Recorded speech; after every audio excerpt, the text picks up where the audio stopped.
the programming lead, who is also the We got me. you're our art lead. So. Yeah. Yes. And also you're doing Gamsy stuff. I am. That's in fact At all what we've points. all gathered at all points of my day in my life. I'm doing clown stuff. Excellent. Okay, so I'm posting it to Twitter. I will now post it in the general link in the New Game Plus server, and then also in the Act 8 server as per tradition. And then we'll start talking. Excellent.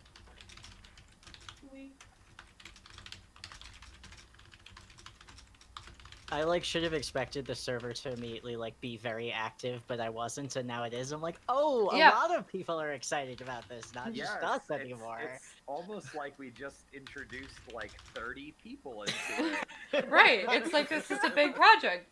It's almost like we've been doing work to organize this in advance so that people could actually have something to do when they came in. God, yeah, I'm actually sitting here typing up a bit of the design doc, because I want to basically drop the little description for each character in the little character channel, so everybody has an idea of what we've been thinking so far. Not that all of that's going to be super set in stone, but it's definitely going to be it's a good it's guideline. where we're aiming, where we're going. I got very amped looking at the Google Docs for this. I'm amped as fuck. We can swear. I make the rules. We can swear. Fuck, yes. Yeah. Yes, fuck whether or not you swear is between you and whatever gods you believe in. I'm dodging church with my God to be here, so... Okay, so there we go. That's now posted to the general channel in the New Game Plus server, and I'll also put it here. And I think people are just looking at my Discord right now, so that's great. But that's okay. They are. Yeah, no, that's fine. That's over. You guys didn't see anything. They probably did see Margaret Thatcher mommy issues, so that's okay. That's fine. You know what? She already put that out there. Mm-hmm. All right. So today is a very exciting day. There's lots going on. Both New Game Plus as a project has kind of opened its servers. Some people watching won't know what that means, but some people watching will know what that means. So we're dealing with multi-track drifting, multiple audiences today. We have the team, most of the team for the Gamsy route. Let me get this to the right monitor. Let me get to the right monitor, please. There we go. We have most of the team for the Gamsy route here. I don't think we're missing Daft at the moment, who's currently vacuuming up a half cat eaten roach, so that'll take a moment. And we have well, actually, maybe I should have everyone introduce themselves from the top to the bottom while I get my shit together. How about that? Is that a good start? Cool. Yeah, cool. That sounds good. Nice. We're doing Discord alphabetical order. Yeah, let's do that. Yay, the letter A is the best letter. Hi everyone, my name is Janaya. I use she, her pronouns. I am the narrative lead for New Game Plus, and I'm also writing the Jade route and co-writing a couple of the other routes, including the Kanai route. Yay! I'm Cole. Hi, Cole. Hi. I have a clown addiction. This is Clownholics Anonymous. Yeah. It really is. I don't know, what else do I say? I'm doing sprite art for New Game Plus for the clowns. Clowns. Yeah, you're going to be the lead artists on the Gamsy sprites themselves. We're very happy to have you. I'm happy to be here. We're so excited. As a quick note, since this is live, if you do not want to say what you're doing specifically, that's fine. This is completely voluntary. That's true. So that's true. The project is not open, but if you want to talk a little bit about it right now, that's... Right. This is very informal. We might... Right.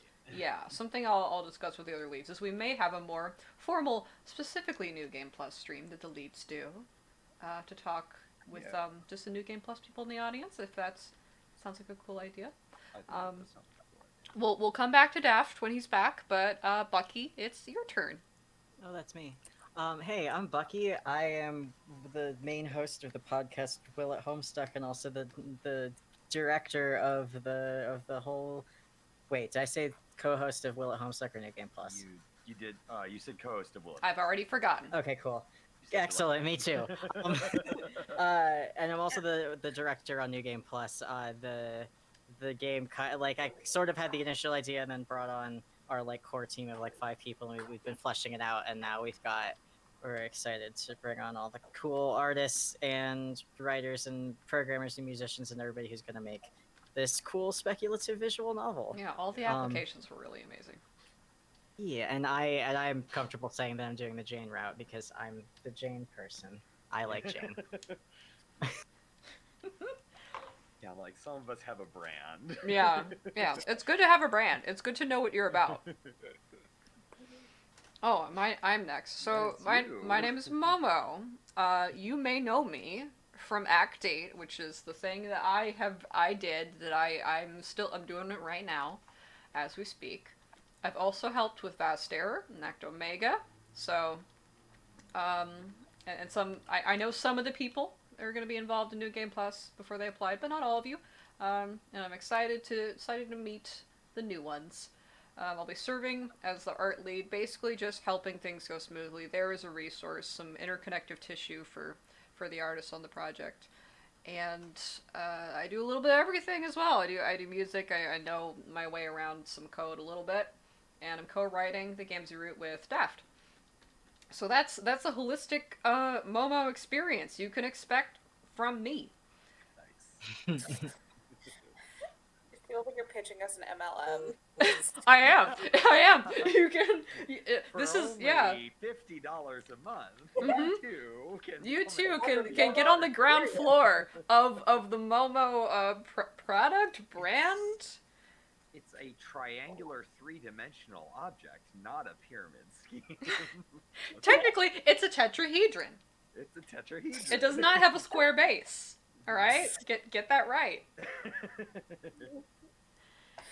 I'm Riff, they, them, he, him. I apparently don't do anything other than write for Homestuck Games because I wrote for the, I wrote for the Disciple on Distant Quest. I'm writing for Rufio on Befriend Us, and I am the Terezi co-writer for this one.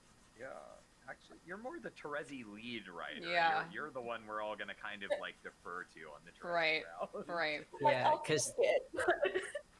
I'll take it. Mm-hmm. Because I guess we could say that because we're talking about development. Part of the deal with the Terezi route is that she's going to go see what the justice system is actually like right now, and she's going to be talking to a couple of opposing viewpoints on what it should look like, because it's always going to be a bit of an active conversation. And so we want to have multiple Terezi writers because we want to have some multiple perspectives on like what justice actually means, but we also have asked Riff to kind of head that sort of general Yeah. idea up. I think this might be the first Riff is hearing of it, but that's the idea for the Terezi route. We're very organized. I'm psyched as hell for the Terezi route, and also it's good that I'm not the only writer here because while I have some thoughts about the justice system, I am also white and should not be in charge of what cops do. Precisely. Yeah, that's fair. Yeah, Homestuck has some baggage. I'm sure we're going to be talking more about that today. And Terezi in particular is a character with some baggage regarding the imagery and etc. So it's important that we are committing to this with Harut. But I'm very excited for what you're going to come up with. I'm looking forward to it. Okay, chat in the stream is still... Okay, good. No one's yelling at me yet. Perfect. Love that. Oh, we have the Love lost that for you. Makara. I'm so honored. Shy, you're up. Yeah, I've been up. Sorry, I won't. Sorry, I can't shut up. I'm gay. I'm shy, say them. That's about it. I don't know what to say. No, it's okay. If you ever come up with something, just be like, Momo, shut up, because I will be talking most likely. Statistically, that just seems to be what's going on. And then say what you want, because you're in here, you're part of the team, and we're very glad to have you. Yay. Yeah. Definitely. You're gonna be helping, maybe with like some of the outfit designs. Like we're all kind of gonna be teaming up with with some of those things going into drawing Gamzee, and then we've got some clown NPCs that I just figured, oh my god, Shy would be perfect. So I'm very excited. So excited for that. Yeah. And we have Trapinch here. I don't know if Trapinch also wants to say hello. Hi, I'm here, yes. Mhm. I am still like, wow, I'm here, and that's where I am at, I guess. Totally valid. Totally valid. All right, so that is introductions. Is there anything, I guess, the leads kind of want to open with for New Game Plus, unless you just want us to go and start our clown shit, because we can and we will. Yes, actually, as the narrative lead, this is now one of my projects, and everyone will be writing what I tell them to.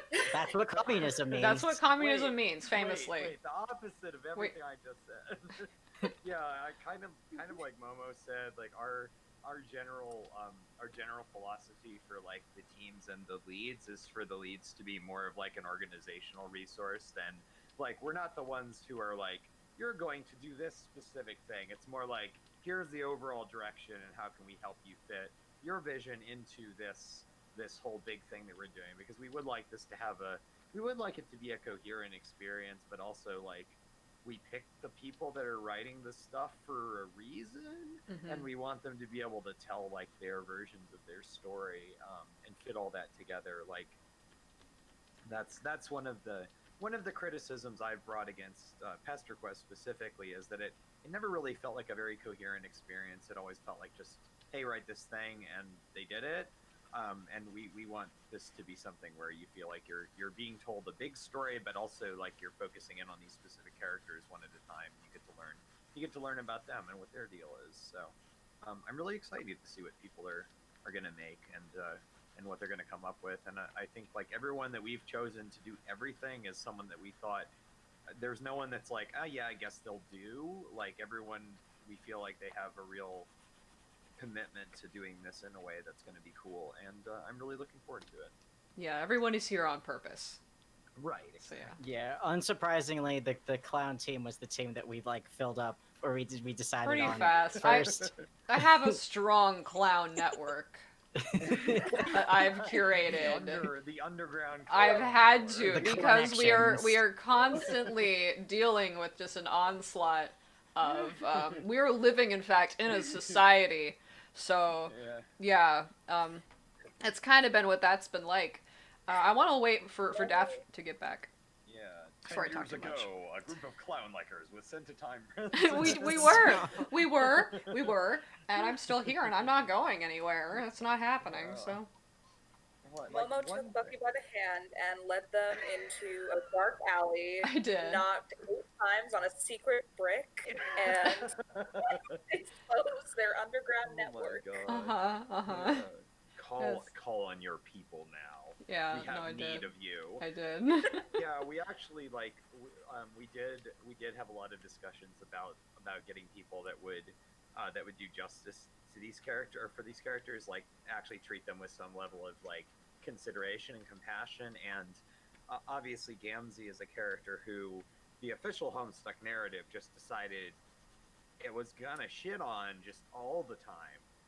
So we did have a lot of discussions about who would be able to really treat this character with some level of sensitivity, because we have a bunch of like, basically we're traumatized teenagers, and they're not like 20 years older in this, they're like a year older or 2 years older. So like we're looking at something where we wanted to approach this with some level of sensitivity and care.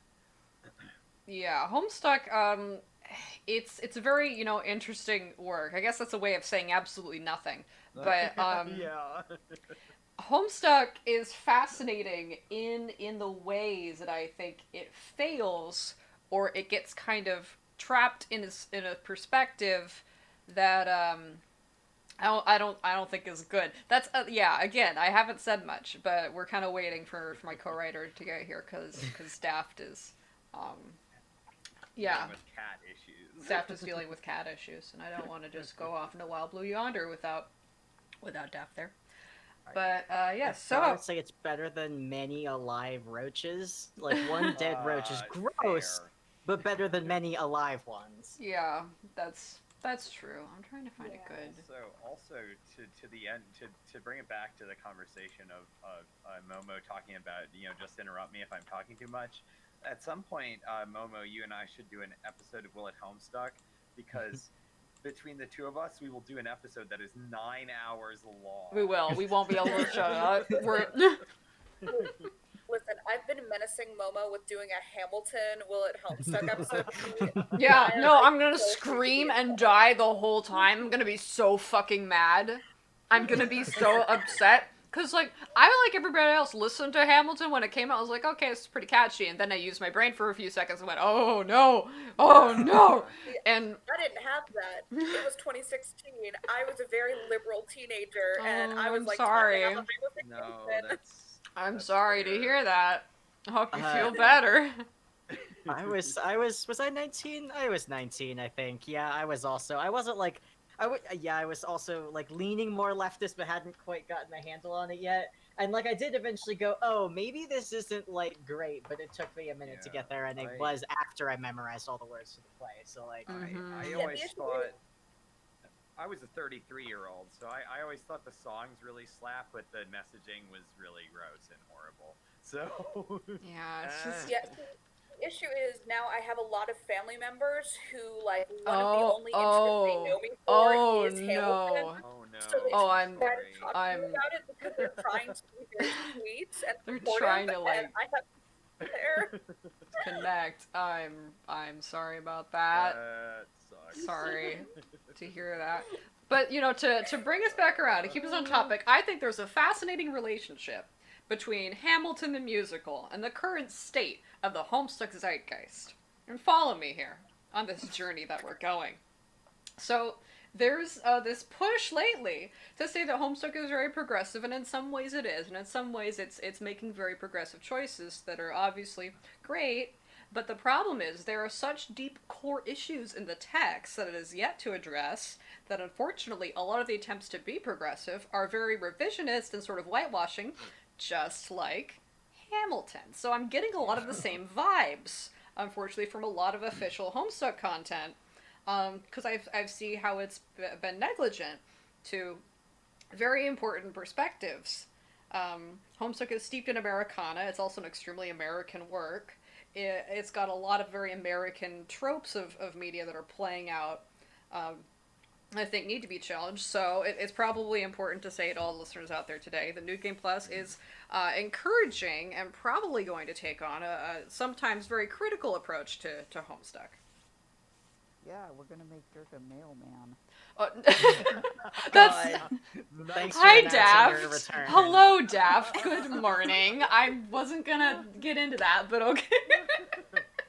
Hi, Daft. Quick, let me edit the Dirk Hello. description. Also, That is- he's a mailman now. I have to. period. You guys. I was thinking maybe I should bother Duckface, but now I don't. I don't know. I'm nervous, but but yeah. Daft, would you like to introduce yourself? Hi, my name is Daft, and I spent my morning picking up my juvenile cat's toys and vacuuming up a fossilized roach. I'm kidding. I am the music lead for this project. If you guys have any questions, concerns, anything about the music, you go to me, and me alone. You don't bother the other guys. You go to me. If you do, 'cause we'll I'll get you yell taken at care of. you. No, we won't. No. We won't. We'll be nice. Throw all my desk tchotchkes at you until you get out of my office for daring to. And you to have challenge so me. many, Bucky, is the thing. You I just have so do. many of them. Momo, you're making a joke, but the thing about me is that I always have like a gajillion fucking desk tchotchkes. Like right now, I have like it's like just I don't know. There's always like the assorted tea, and then there's like a couple books, my thing full of pencils and pens. My old Why do work you desk had like a whiteboards. Why do you have assorted tea on your desk? Do you have like a little Bunsen burner and like a little mini kettle? You just brew it there? Just say yes, even if it's not true. Say I, yes. I desperately want to, so I'm going to say yes. Okay. I've got my like little mini scale mate, my little itty bitty Ray the Dote plushie I got off of Aw. Kickstarter that my dog thinks is her toy. Oh. And like every time I pick up this little deer, she's like, "Oh, it's for me." I'm like, "No, you're not going to tear apart my expensive Kickstarter plushie, you asshole." Oh. Um, Mm. I have a It's for mag dogs. figurine from It's for dogs. Warframe, and a bunch of shit that I need to clean up. My life is just a constant cycle of cleaning my fucking desk, and it's never over, and I'm never free. That's valid. Yeah, this is I live here. I eat here. I work here. I game here. My desk is at least everything on it is related to the functions of it being the computer / PlayStation / other computer that I use for work / streaming microphone / interface for all of the microphones desk. But that's not saying much because that's a lot of stuff. There's a lot of stuff. Yeah. Oh, I've also got my mic, but it's on like an arm attached to the side of the Yeah, desk, so it's that's fine. what I've yeah, got. same. It can reach over all I the have a clutter. table. The less good mic is on the arm for streaming, and then the good mic is now in a closet 30 feet away for recording without the noise of the air conditioners in the background. Delightful. Yeah, Well, that was a I got good like ass a decision. table. Nice. Sometimes I put my laptop on it. Sometimes I bust out my old Pokemon stuff. I've actually Nice. been playing a lot of Pokemon to recover from like my health issues and also to calm down from working on my fan adventure. That's Yeah. I gotta yeah. say, this current generation is the fucking worst. And we could actually all learn a thing or two from what Nintendo is doing with this franchise, I think. It's so strange the way they treat Pokemon. I know I talk about it a lot, but it's like the it's like actually the most popular media franchise in the world, and they treat their workers like shit. Yeah. It's fucked That's up. incredible. Yeah, you want to make one of the required readings for like New Game Plus, like the fucking Hive Swap fiasco. I think Oh, that would be funny. oh boy. Well, we could go there. We're not going to do this. No, we're not going to do that. Well, okay, we're not going to do that. I say that while I'm gesturing. Every at- single step of this is things to avoid. Step 1: do not run the at the time the most successful Kickstarter on the platform. Don't Got do it, it. done. I can handle that. Easy. Pretty sure I can avoid that. Oh, I'm already way ahead on that one. Yeah, Fuck way ahead of yeah. you, buddy. Oh, should I take down the $1 million Kickstarter that I put up overnight? Reeve! No, how could you? Oh, we're That's ruined. not very communist of you at all. It's extremely- No. Okay, You're well. supposed to embezzle all the money first. Oh, what? Okay, well, okay. So we've missed the first step. What's the next thing we can do? We got to salvage this somehow. We will make one of the required readings something about how unhealthy the video game industry is. I Oh, understand absolutely. About the crunch. I could write something about that. I was being prepared to enter the game industry. I chose not to by the time I graduated because I kind of saw like, no, I don't really want to do that. Yeah, that's we're gonna have to take that information going into development. I want it to work differently. This is a video game project, and I think we need to discuss that. Absolutely. I think it's also worth considering that like one of the things about fan projects is that like we're all doing this because we want to. We're also doing this for free, and we're doing it in our spare time. So like one of the discussions we had was the due date, like when we were going to try to release this, and we ended up pushing that back because we don't want to put everyone under a ton of pressure and make everyone feel terrible and have people dropping out because they can't do that. Like the game industry is abusive for doing that to its workers. Like that's not okay to do just because you're paying people money. Like paying someone to do a job doesn't mean you get to treat them however the fuck you want. Like that's some capitalist ass bullshit. Yep. It really is. Oh, that actually reminds me. When I was like doing some research into the whole Hive Swap fiasco, or the fucking Friend Sim fiasco, the Friend Sim before Pester Quest, it turns out that they talked about their visual novel project being put through crunch too. Just to know. So yeah. I mean, Pastor Quest was developed on a very short time frame. Yeah. We're gonna not be afraid to push deadlines forward, give people more time, help Yeah. people out. Like Yeah, we don't tentatively, wanna we're gonna be release very, on. like- tentatively, we we're going to might release wanna be- Cascade Day next year. Sorry. We might generally just want to be very, very like loose about the release dates. We don't want to We- people over. Yeah. We don't have a Super producer who could pull funding if we don't make X amount of progress. We can just go at our own pace, a sustainable pace, and a respectful pace, and we're all in this together. Yeah, I think It given would be- what we're no, go ahead, Bucky. It would be really cool and like neat and on a pretty decent time frame if this came out for 2022. So like, I'm not stressing about it. Like, Yeah, I think whenever we do it, I'm just excited to have like a long-term, explicitly leftist like writing Mhm. project or like thing that we can all chat about. I think the schedule that we've set is a reasonable one given the quantity of what we're producing. You know, we definitely need some time to do that, but also it's something that doesn't take this out to like, you know, years and years and years, which you get to the point where if a project drags on for a long time and there's multiple people involved, if it goes Things on are for gonna too change, long, yeah. then you start to lose focus and people drop out. Yeah. Which, I mean, that can happen even with your own projects. So, Yeah, we're not developing Super Mario 64 here. No, we're not. I am being stupid and trying to finish this 10-minute animation though. I was gonna say, like, Momo, you know that from experience. Yeah, Like, yeah. Put something down for a long time and then picked it up again, where, Mhm. which, by the way, is really fucking cool. Oh, that thank did you. That. But like, Thank a lot you. of people never pick it up again.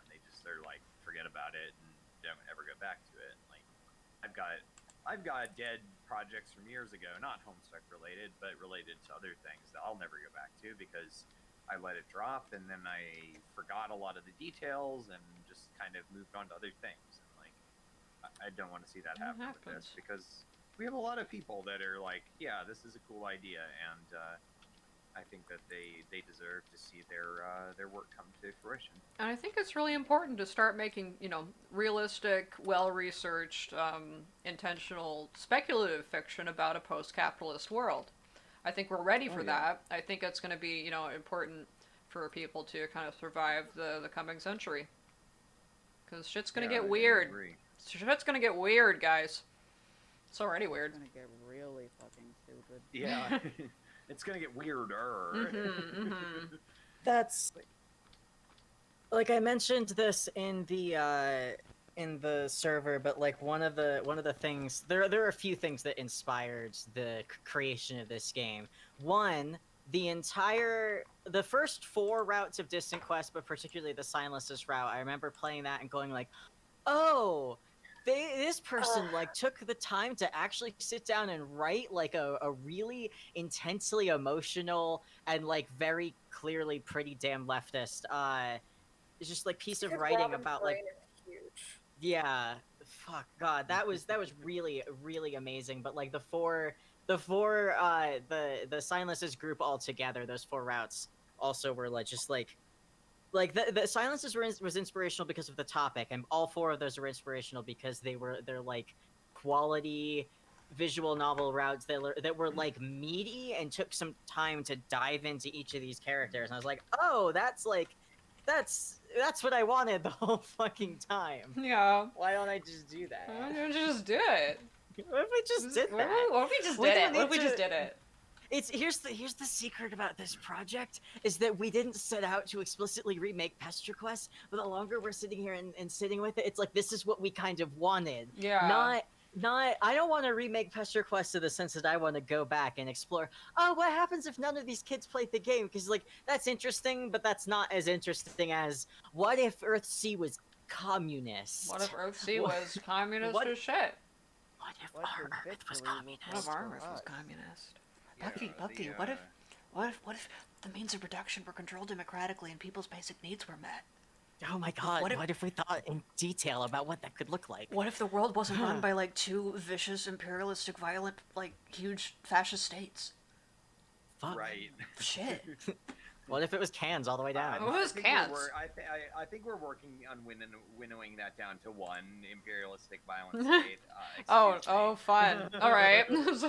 Yeah, there is gonna be a revolution. We were talking about this a little while ago. We are gonna go into the history of like a fucking. Oh, lemon drop! Please stop that. we are gonna go into the fucking history of a revolution. We are gonna talk about that. It's gonna be in one of our characters' groups. I'm not gonna say who unless Donaya wants to say who.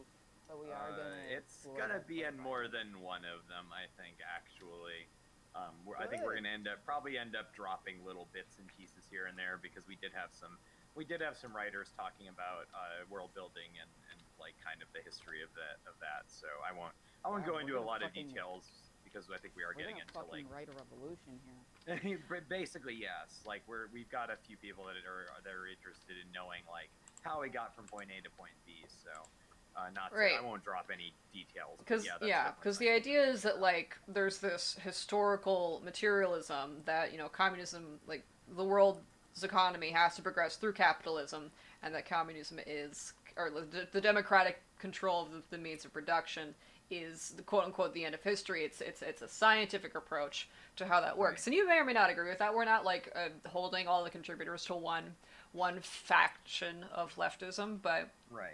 we are respecting that the Earthsea we're writing had to have a history that progressed from when the kids just left everybody there on the planet to when they finally show up 5,000 years later or so. Yeah, because 5,000 years is a long time, but they're still going to need to progress through rebuilding an entire civilization and reestablishing having any means of production at all. Yeah. Then presumably we could theorize that through the presence of the mayor and just some leftover vestiges from the original Earth, we might be able to skip feudalism. Like, that'd be cool. I don't know if we need to or not, but then we're probably there's going to be an evolution from, yeah, we remember democracy, let's do like what we remember of democracy, Right. to Funny because like something Alternia goes into feudalism route. Yeah. Well, like you've got Alternia, which is a very kind of like combination of like a very dictatorial empire and a little bit of feudalism. You've got the It's like Carapacians who have like this very monarchical society. You've got It's like a the exiles that have a kleptocratical- It's like Alternia is like kleptocracy feudalist. state, I yeah. think. It's a lot of different things kind of jammed together, but the point is that none of it is particularly great. And then you've got like, I guess whatever humans like got sent over to that session because I guess we have humans there, even though the comic doesn't really like go into a lot of detail. But like they would have their own probably like modern quote unquote democracy ideas about things. So you're not starting at ground zero. It's not like you've got to like reinvent like fire and shit, but you are starting with like all of the old ideas of society and then going through all of the back and forth. with Yeah. that. We're basically saying they lived in a society. Right. Exactly. Yes. So that's good. Yeah, and we've got a lot of stuff to chew on. Like I think there's been a lot of like what happens after the end of Act 7, especially when Act 7 happened, and then there wasn't really an after Act 7, and then in lieu of the epilogues in Homestuck 2, where a lot of people, including many of us, were very dissatisfied with that response to things, and like the way that to me it felt like we're just gonna kind of like keep battering these characters down into the dirt, and like I understand like, the that's an artistic approach. intention of the epilogues. I don't respect it. Right. Here's the thing, though. The epilogues has been done well, and that show is called "It's Always Sunny in Philadelphia." Yeah, that would have been great. Like if you guys had just done Homestuck is Always Sunny, that would have been great. Seeps already wrote that. So. Oh, Seeps is wonderful. The gang ascends to their ultimate selves. Oh no! No! Oh goodness gracious! I found out I can control the narrative. God. Does Dave excel in bird law? I think he does. I think that's what happens. God, this is so. I need to read that fic. It would be like 10 times better than what we actually got. Yeah. But yeah, like we wanted to take this as an opportunity to approach this with some level of sincerity, where the characters are given a chance to grow in a way that, like, I know one of the ongoing debates is like the point of conflict in fiction and all that. Like, it's possible to have a story that has conflict and stakes and drama and emotion, but it's the overall trajectory of the story is to reach a point of like growth, not Yeah. to destroy everything. Like, you can have a story where the conflict is related to growing and not related to tearing everything down. And like, the epilogues in Homestuck 2 have seemed to have taken a very like reader hostile approach. Most of what Homestuck seems to be doing is just it's spending so much time normalizing its own behavior. It's not really about anything else anymore. It's not having, I think, a meaningful external conversation about something outside of itself that is proving very useful. Yeah. What's that? Is it ever really doing that? Yeah, and that's the problem with being a little too self-interested as an artist or with your art. If you become too obsessed with the relationship you have to your work, the relationship your fans have to your work, I think you're losing sight of the reality of what your work is and what your position in the world is, and there can be a lot of problems that arise when that happens. So, yeah. It's like every single work has some effect on its fans, but when you start going like, "Oh, I'm going to use this to guide you in the moral direction that I think you should go," No, you're not, buddy. The point is that you are presenting an argument for your morality, and then you release it, and then that's it. There's no back and forth dialogue. Even with social media, there's not really a back and forth dialogue, because once you've released it, you've released it. Yeah. And your fans can talk back to you, and you can, like, if it's an ongoing work, you can integrate your reaction to what they're saying into your work. But that quickly starts to get out of hand, as I think we've seen. Yeah. And I don't know. The whole point of this is that we picked people who like cared about treating these characters well, not about like shitting on the fans for reacting wrongly to our precious dear baby characters. It's like, they're still our precious dear baby characters. We're not gonna shit on people for thinking the wrong way of them. What we're saying is like, hey, here's what we think is a good interpretation of where these characters would be after the hell that is Suburb, and then how might they grow from there in an explicitly communist utopia. Roof was gonna say something, I think. Yes. Yeah, you're fine. It's just like, I have no problem with like an impulse to talk back to the fans. Like, I understand that as a creative, how it can sometimes be stressful to like have people interpret your shit, but it's such a misanthropic view of what your fan base actually is. Like, that's the impulse I get every time I read Homestuck 2, is like, who is this actually satirizing? Because I don't recognize anybody here. I don't recognize any particular mindset. It feels like it's stuck in like its 2012 fan base and has not figured out that most of us have moved on past that mindset. Exactly. It's so strange. It reminds me of like the one bonus update after the whole Jade Rose and Kanaya update, where the whole thing was like written from Andrew Hussey's point of view, and it was all about how like he was gonna make this character named Yiffy, and it was gonna be really controversial because of the name Yiffy. And I was like, it was almost like they wrote in anticipation that the update before it would cause controversy, but they were completely like off base about what people would have a problem with. And it's like,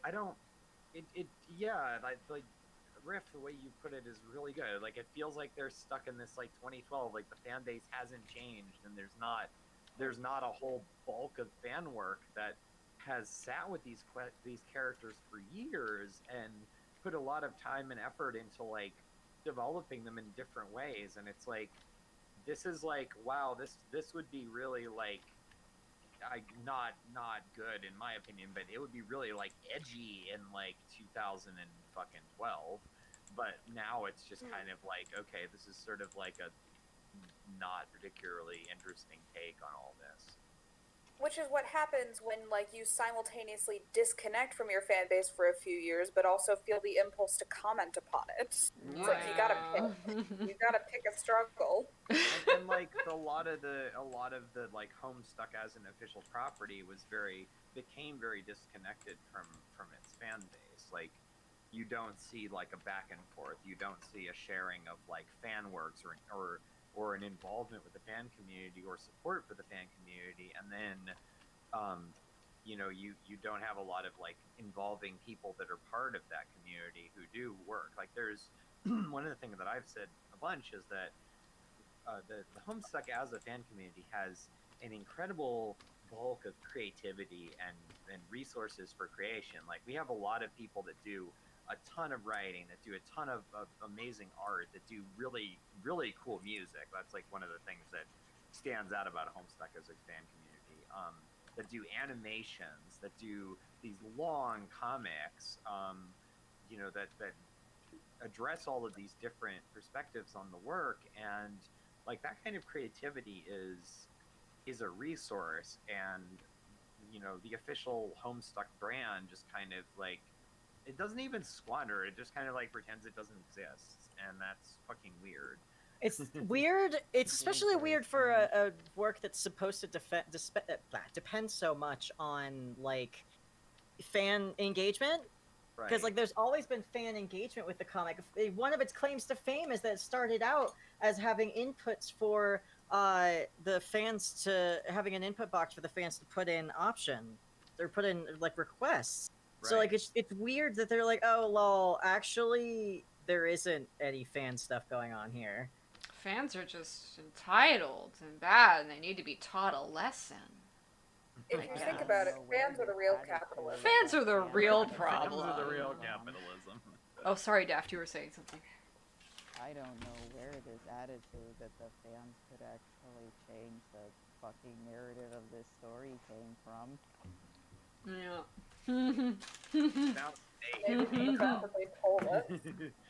Yeah, it just seems like Homestuck kind of resents what it is, and that's fine, but I don't want to have to watch your identity crisis play out, and also somehow it's my fault? Why is it my fault? Why are you mad at me? All I did was like a clown. Why are you mad at me? Also, why am I like at the pit? The wrong clown. Well, why is that my problem? Like, deal with it. It's not my fault.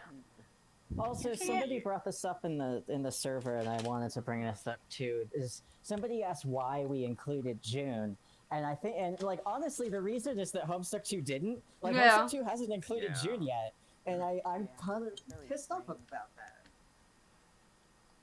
June good. Like we've seen a lot of different ways that like there's been a lot of really good June, coming out stories or stories about June finding her identity, and like. I think that it would be nice to kind of codify that within our world, that like there's a lot of different ways to approach it, and we're gonna present one of them. So I think that's something that I'm really excited about. Especially because like it's still gonna be an amount of a coming out story, but it's also going to be about like how should trans people be supported when first coming out in an equitable and just society. Right. And getting to and like that, so having June both sort of June's route's the first one you play, so having that one sort of be our introduction to the game, as well as having it be like sort of an introduction to like going through a transition involves a lot of different steps and a lot of different, because it intersects with your identity in a lot of different ways. So kind of having June get to sort of like go to this social worker and be like, so I don't have any identification at all because I guess we don't like exist. So that's like one thing. But the other thing is that it needs to say something other than like the birth certificate I definitely don't have because it definitely was in the safe that got like thrown into the tar pits on my old planet. And they're like, so first of all, that's not a problem. What do you do when your god transitions? You just you respect her. You respect her, and you support her. If there was a god, but like, how do you apply for that? People would be a lot less shitty about trans people. Yeah. Oh, actually, hold on. I had something my cousin sent me that I think is really fucking cool. My cousin is not religious, but shared this a religious take. It says, I read somewhere that God made trans people for the same reason they made wheat, but not bread and grapes, and grapes, but not wine, so that humanity might share in the act of creation. They called it the divine alchemy of the self. I think it's a beautiful perspective. Oh, that's sweet. That's really good. That's sweet. Shit. That's some wholesome shit. Well. Sometimes religious people are good. Sometimes. Hey, how relevant to the Gamzee route? Yeah. I'm a fucking Mozart of segues. Yeah, that That's was an art really form. good. 10 That out was. of 10. He Well, always so sounds like- so impressed. I'm more of an ambient noise music composer of Uh-huh. segues. Love it. So, is it clown time? It's clown I mean, time. it's always clown time. On your stream. So, specifically with the clown route, kind of all these things are relevant. We've got the baggage of Homestuck as Americana. We've got the baggage of Andrew Hussey. We've got the baggage of the post-canon era of Homestuck and PesterQuest, and now we've got New Game Plus, which is considering all these perspectives and all these factors. And Daft, would you like to talk how specifically are we gonna approach the Gamsey route? We're going in. We are definitely going in. We're going going to talk in. about the real life repercussions of the Purple Blood cast of Gamzee, of his place in the cast, of what Homestuck does with Gamzee, of how he is presented, or they are presented. Ooh. And we're definitely gonna talk about how Homestuck's relationship with religion is extremely racist. Extremely Now racist. shits on other people's beliefs in this super reductive fashion, because that's what colonialist imperializer white people do, Mm-hmm. I suppose. Say it. It's true. Yeah. Cole is joining us as I already mentioned, as the character sprite artist, and Shai's going to help us with character design across the board, specifically because we're going to deal with the subjuglators. There are going to be subjuglators on Earthsea. And it's going to be a very deliberate take in contrast to some of the weird things that have gone on with the subjuglators and Homestuck canon and Now that I onward. think about it, I'm sorry to interrupt, but I think it's a really good idea to talk about how atheism can intersect with racism, especially that white branded sort of atheism that got really popular a few years ago. Yeah, please do. Oh, I remember the YouTube era where all the YouTube atheists got rid of all the YouTube feminists, and then people are still mad about Anita Sarkeesian, and it's just. Hey, remember the amazing atheist? He I sure was a try person that not to. existed. No. So yeah. Showed up in my YouTube recommendations the other day. I don't know how or why or Oh, when. Oh, hey, amazing atheist. We thought you were dead. So yeah, Def, specifically, what is Homestuck's take on religion? Homestuck, I think, does embody a lot of that, Andrew Hussey's kind of perspective on atheism, which comes from his white background and his history of doing a lot of racist art. I just don't think he's considering how religion is experienced within other American cultures that he's not a part of, specifically the cultures he's referencing with characters like Gamzee. Yeah, voodoo specifically Yeah. has been misrepresented in American culture for a very, very long time. It's actually just completely fucking disgusting how voodoo gets portrayed in Homestuck, considering that I'm just gonna mention this right up front right here, that it is a religion created by slaves in order to resist white hegemony. So the fact is, Andrew Hussey making the decision to include voodoo as an inherently bad thing is actually extremely self-defeating within the narrative of Homestuck, and kind of points to a lot of its racial hypocrisies.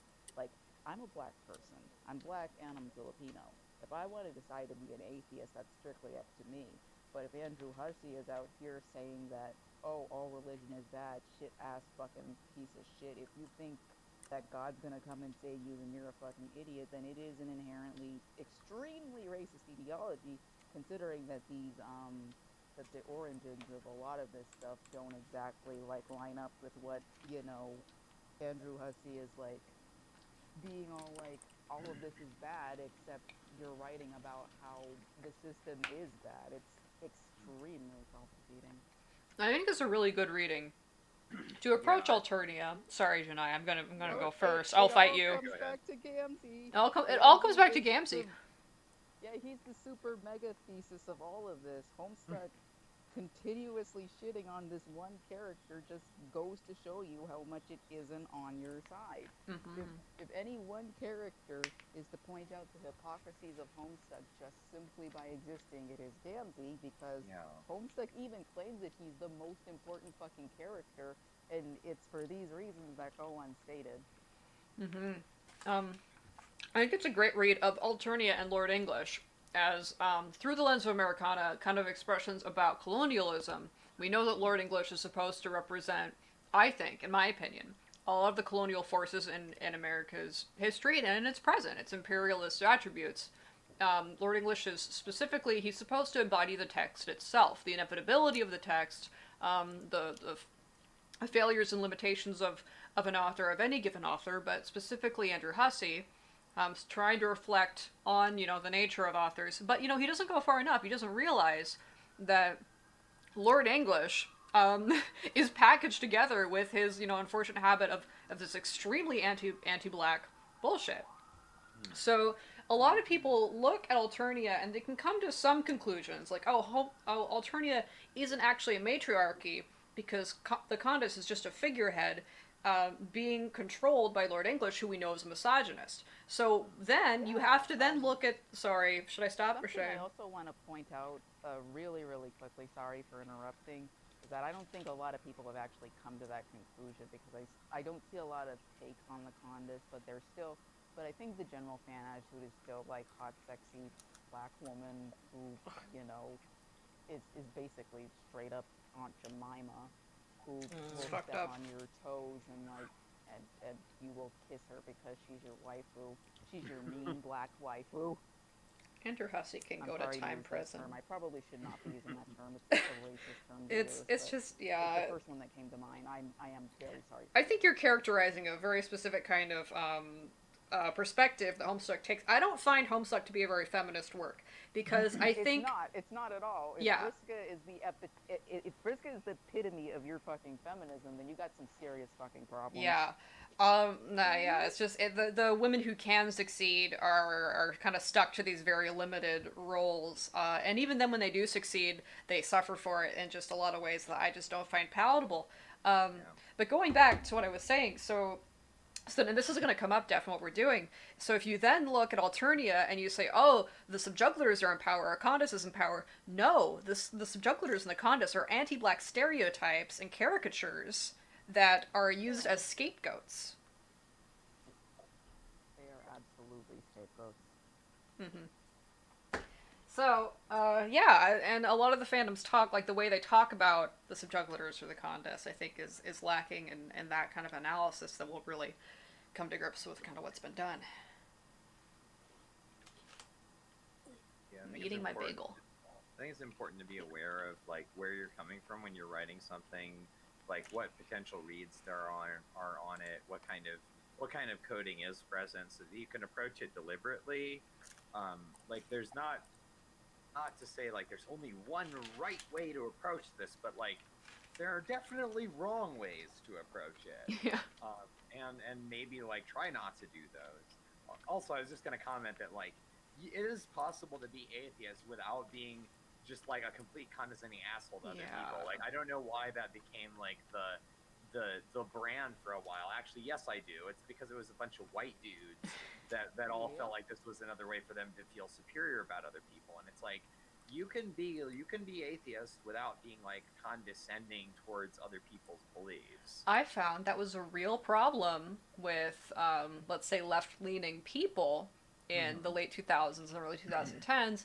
Is there was this idea that the Democrats were like the party of reason and rationality, and then the Republicans were the deluded religious nutsos living out in the boonies or whatever, which was extremely fucking like reductive and stupid, and did not prepare them at all for dealing with the failures of late capitalism that were giving rise now to the kind of the very fascist right. Very, very much like that. Yeah. I think it's also like. Oh, sorry. Go ahead. Okay, the Democrats, like the modern Democratic Party, they're the reason the KKK still exists today. Checkmate atheists. Yeah. So you might get the correct impression. We're not big fans of the Democrats. We're not. We're not. You might be picking up, if you're a very like eagle-eyed like listener, that we're not a big fan of American government establishments. Right, they're not revolutionary. They're not revolutionary. That's the thing. Like, I feel like there was a kind of a vein of like very popular with like the sort of like white atheists, a lot of the like pro-democrat, like the Bernie bro type people, and then also like you see this with like certain leftists who are like kind of getting into like I've read theory, I know everything, and then like they take these very like reductive takes on it, where like the point of like the point of developing your own ideology and your own consciousness isn't to be more right than other people. It's to come to an understanding that better addresses the condition of humanity and works for an equitable society. Like, like the leftist ideal is not to be the most correct person and the most smart person. It's to be somebody that upholds a left line that benefits the masses. Like, that's the thing. Like, it's like one thing that really took a minute for me to adjust to when I started working for a leftist organization was the idea that like criticism is not about shaming you, it's about actually helping you to fix things. So like when you do criticism, it's not like you did a bad thing, you're a bad person, feel bad. It's like, okay, here's why what you did was incorrect. And a lot of times you do it with yourself, where it's like, here's why I was incorrect. Here are the steps I'm going to take to make sure that I fix it. Like it's focused on moving forward, and it's focused on understanding problems and then finding solutions, not on self-flagellation or on being better than other people. Like, it's not like, aha, oh yeah, fucking I was Willem right. Stuck on the nostalgia critic. But Janaya, how will we dunk on people on Twitter? Right, exactly. Also, like that, Yeah, think about that. Dunks. but what about the sweet dunks? We have a wonderful comment from Cap'n in the chat saying, the Democrat fan base is dying. Like to make it die faster. Everybody remember to like, comment, and subscribe. Like, comment, and subscribe to end The Democratic Party. only Hit you that bell can button. stop politicians in the United States of America. Yeah, That's true. yeah. That is a true fact. Yes. Okay. To touch on something that was said earlier, I'm not writing for the Gamzee route, but I do have thoughts on theology and Homestuck.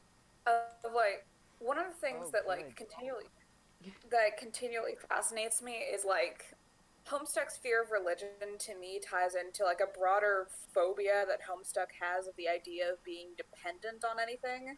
So like it has this like that's part of why I don't know if it can ever really be reclaimed by an anti-capitalist mindset, because at the end, like, Homestuck is still really fixated on this idea of like the self-made person who pulls themselves up by the bootstraps, with Caliborn being kind of like this very dark look at the ideal, and Vriska being like the more morally framed version of that. Yeah. And that's why it just detests Gamzee, because Gamzee has a belief in a higher power, which is a form of dependency in their mind, in addition to like his literal addictions. Yeah. That's a good read. You know, You that see actually that- explains why Hussey had very weird takes on relationships too. Yeah, you see that with a lot of the characters. Like, that's definitely something that both Jade and Kanaya have going on, where it's like they're portrayed as being like having to be self-sufficient, but then the narrative punishes them for it. Like, it's got all these weird, like, you're supposed to be like self-reliant, but then it's almost like the message is you're supposed to be self-reliant, and if you don't like that or you feel bad about it, you're going to be punished for it. That's something that I think like every one of these routes is going to address in some ways. The idea that like, no, actually it's okay to need help, it's okay to look for support, and it's okay to not be able to do literally everything by yourself.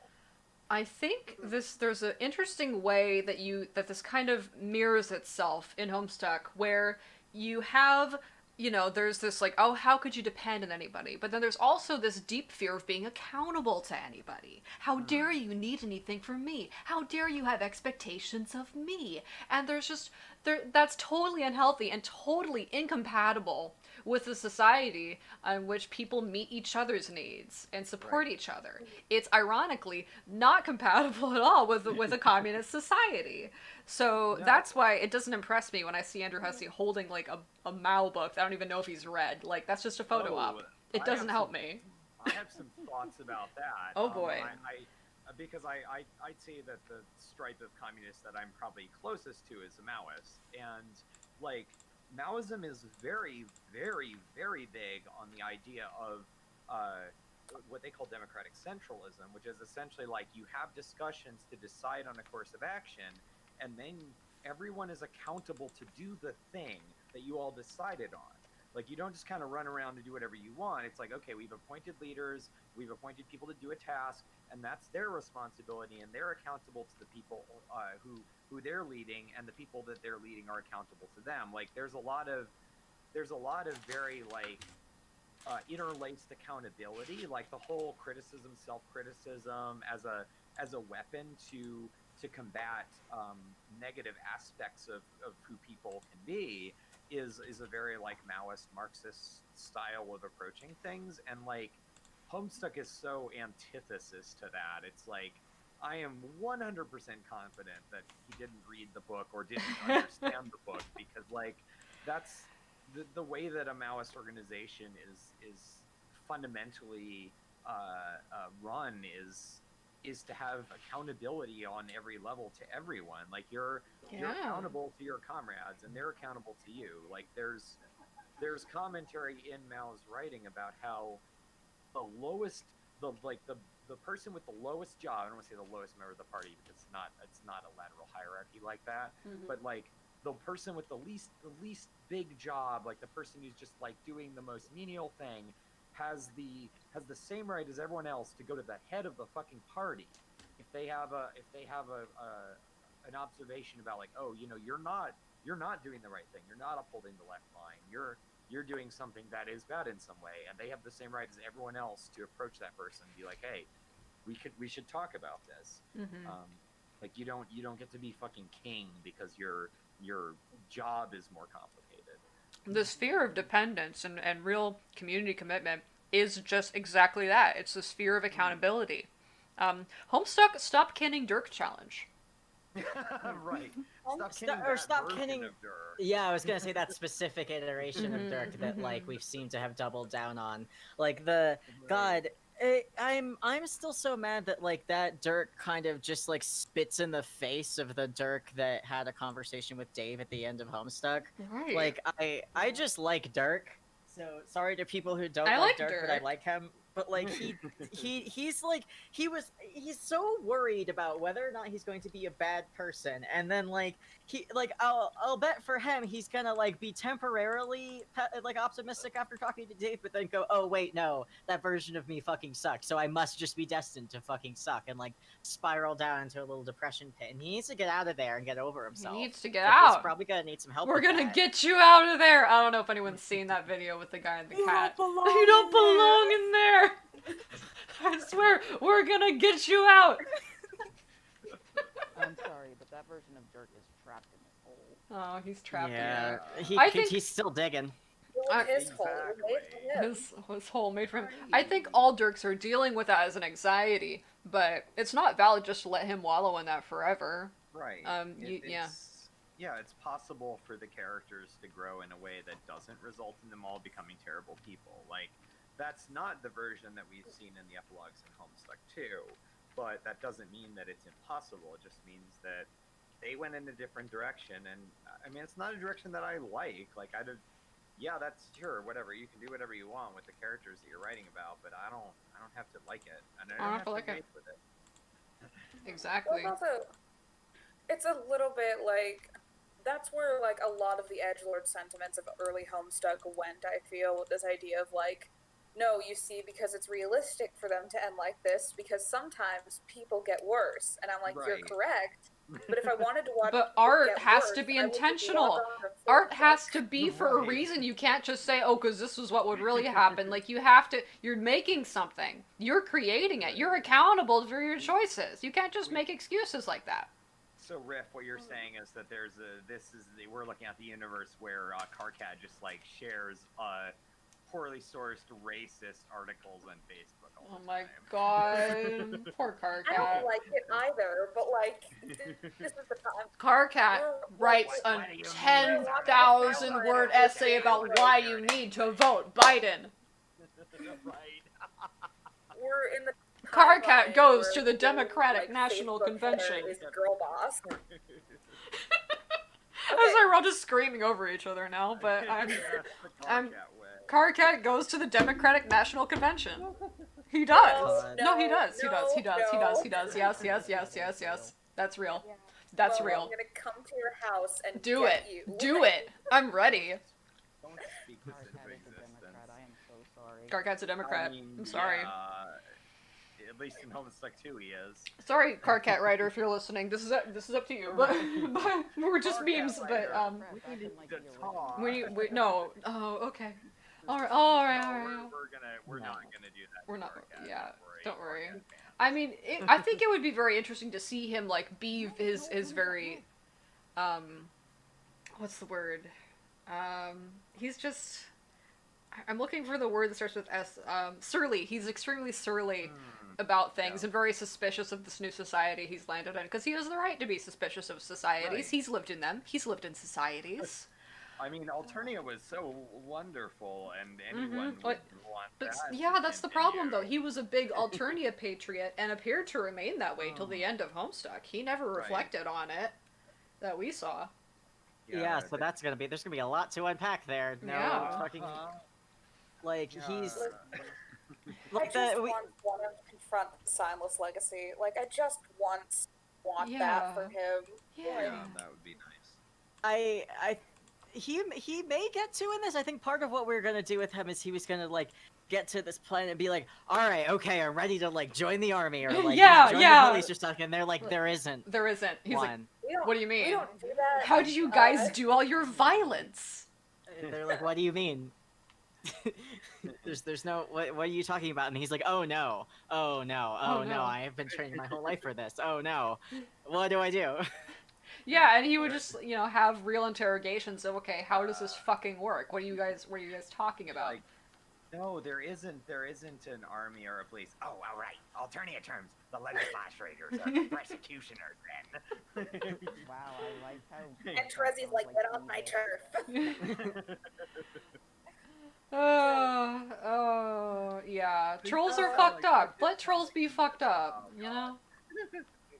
Trolls are fucked up, and Trolls I plan are to spend fucked my up. route on talking cow. Yes. Yeah, and, like how they could move beyond that as well. Like, Mm-hmm. No. Mm-hmm. That's where, like...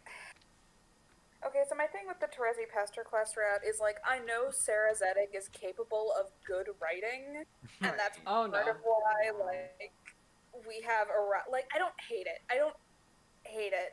I just think it was kind of unexamined and wish fulfillment a little yeah, bit. I agree. Yeah. It's like That was one of the disappointing things about Pastor Quest is it really wanted to be both like a coherent solution and pure unadulterated wish fulfillment, and it didn't work. Like they couldn't have When both you're of those dealing, things. yeah, with very serious issues like the police, considering like what Homestuck has done with its anti-blackness, you gotta be a little bit more thoughtful about that character.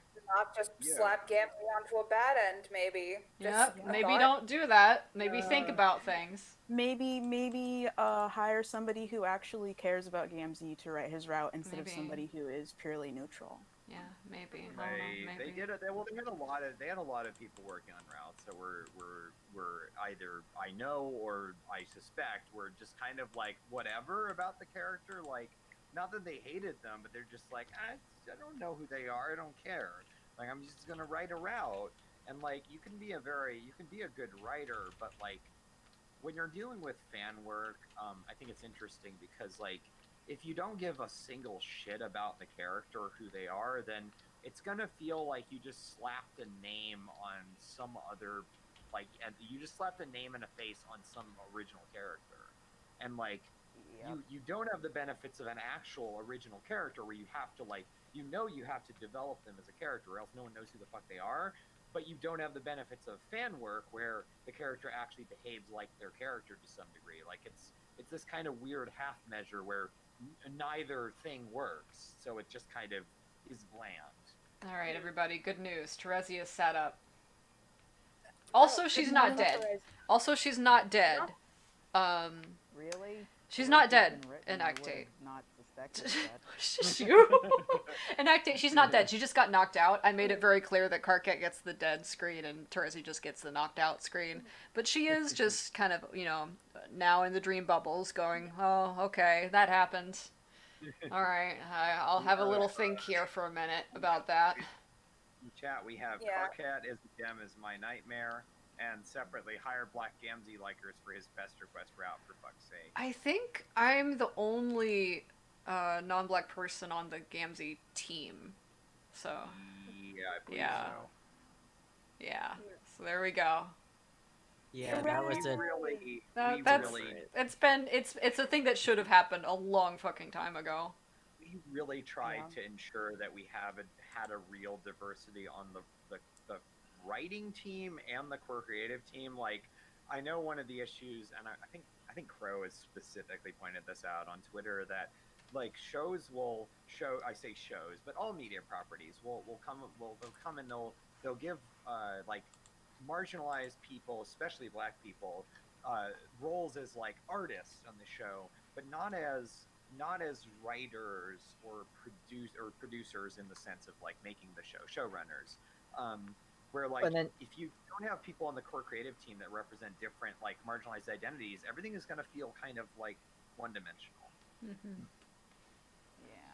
or Sorry, and then Mark. when on the Yeah, off good chance that problem. they do, like, okay, KO, it gets canceled.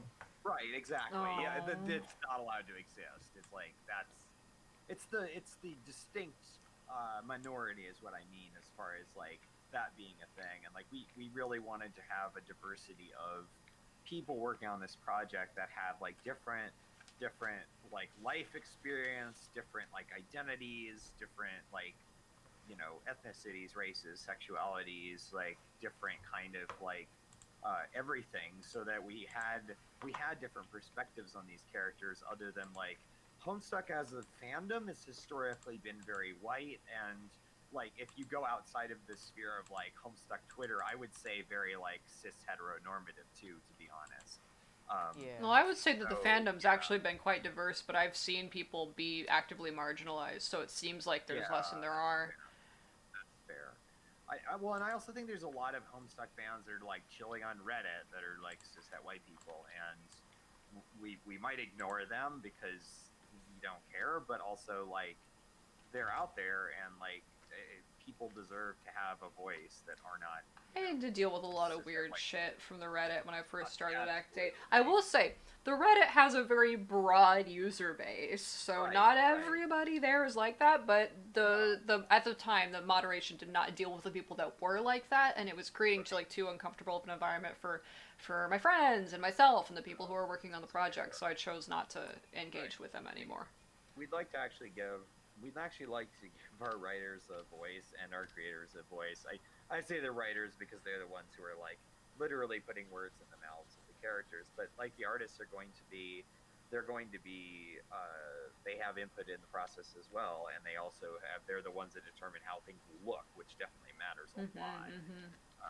So like we've got a lot of different people on the team that are coming from all over the place, and that's really fucking cool. Like I think that's something that Creative Works in general should strive for, is having true representation, in the sense of allowing different people a Yeah. chance to tell their versions of their stories. I'm drawing sand. Nice. It I don't is. like sand. It's It's rough and it gets everywhere. how can we reflect on Oh, who Have should... Terezi just like say that for no reason? Is Terezi Oh, Anakin? Don't fucking say that. Don't say that out loud to me. I'll do it. This is You'll how do it. Sansa wrote Okay, it. but we need to get into this lens of like viewing Terezi's character through the lens of Anakin Skywalker. I don't like sand. It's No, rough and oh it gets my everywhere. God, you can't. Yes, You I can't can. do this. Yes, I can. I can do that. I can say we are having. this is certainly a conversation we're having. Oh, What did she? No, did they're she? literally the same uh, person. Did Ah. did she commit Order 66?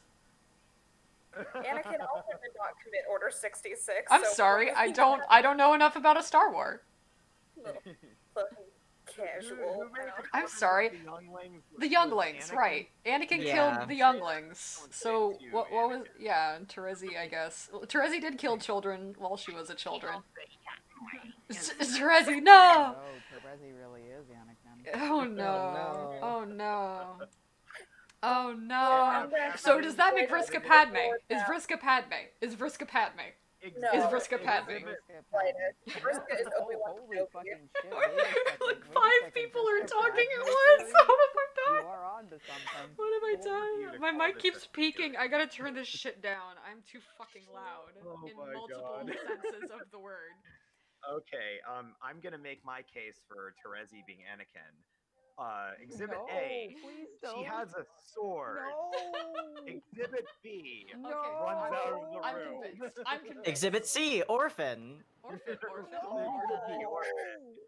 Exhibit D is runs out of she's the like room. the front. What's her She is the midichlorian full levels? I front need one to know. justices.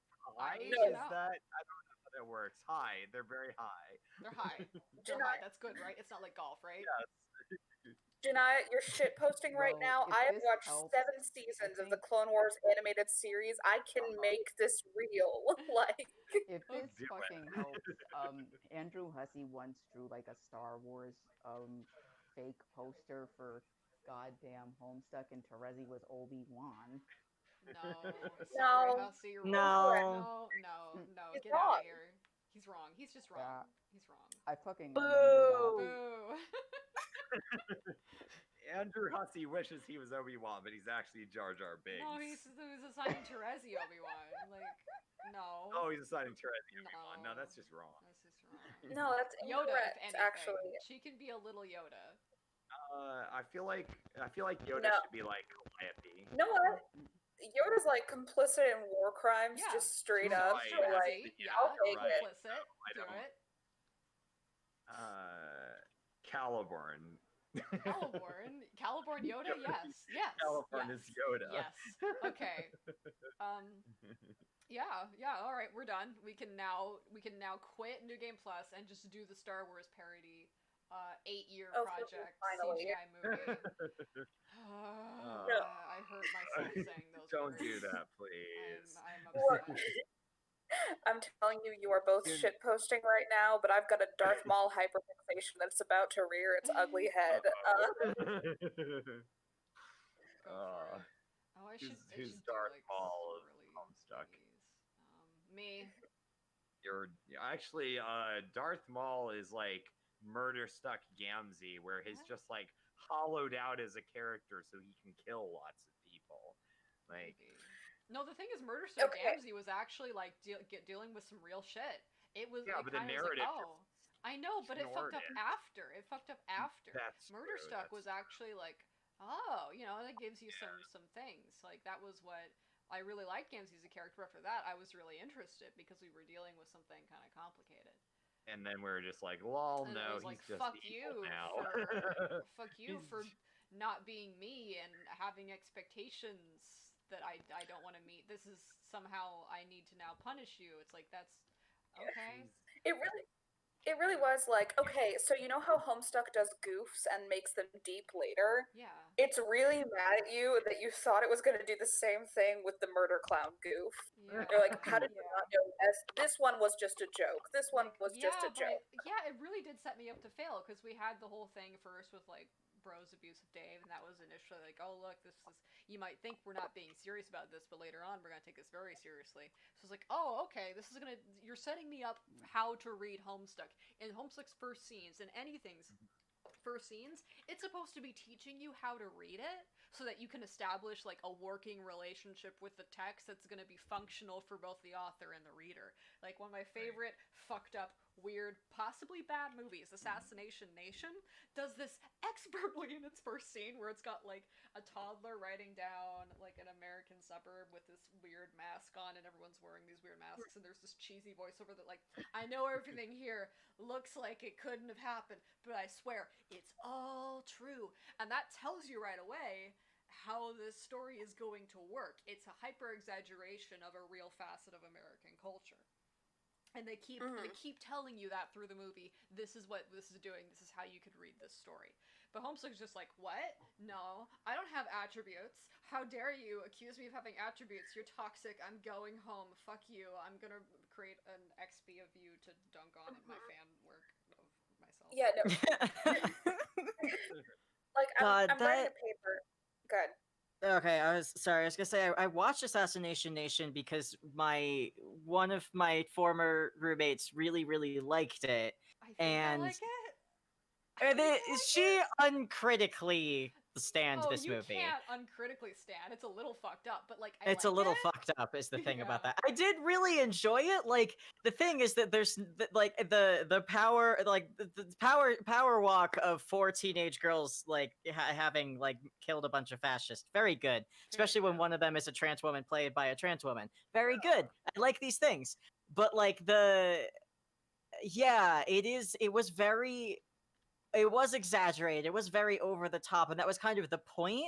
But at the same time, it was like it doesn't necessarily condone what was happening beyond like this is what would play out if fascists invaded your hometown, or if you turns out your hometown was fascist. Yeah. Right.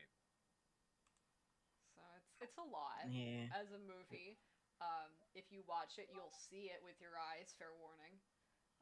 So I don't know if I'm recommending it. I do want that jacket though. I like that the trans woman got to shoot the people that were being transphobic. Yes, I liked that that was part. tasty. That was very good. That was very good. It was content. definitely like it's a strange movie in a lot of ways. Like it's obviously like the being over the top is obviously intentional. Yeah. But also like the violence against fascists is not meant to be like, oh, you should take away that this is a bad thing. It's more like it's just kind of over the top, and you're not necessarily supposed to read that like uncritically, but also like I didn't ever feel like the movie was like, hey, this is bad to kill fascists and it's bad to think this I liked it. Seemed like it was no, looking the this- fascists in the eyes and going, you fucking earned this, guys. Right, exactly. Yeah. So that was kind of nice. God.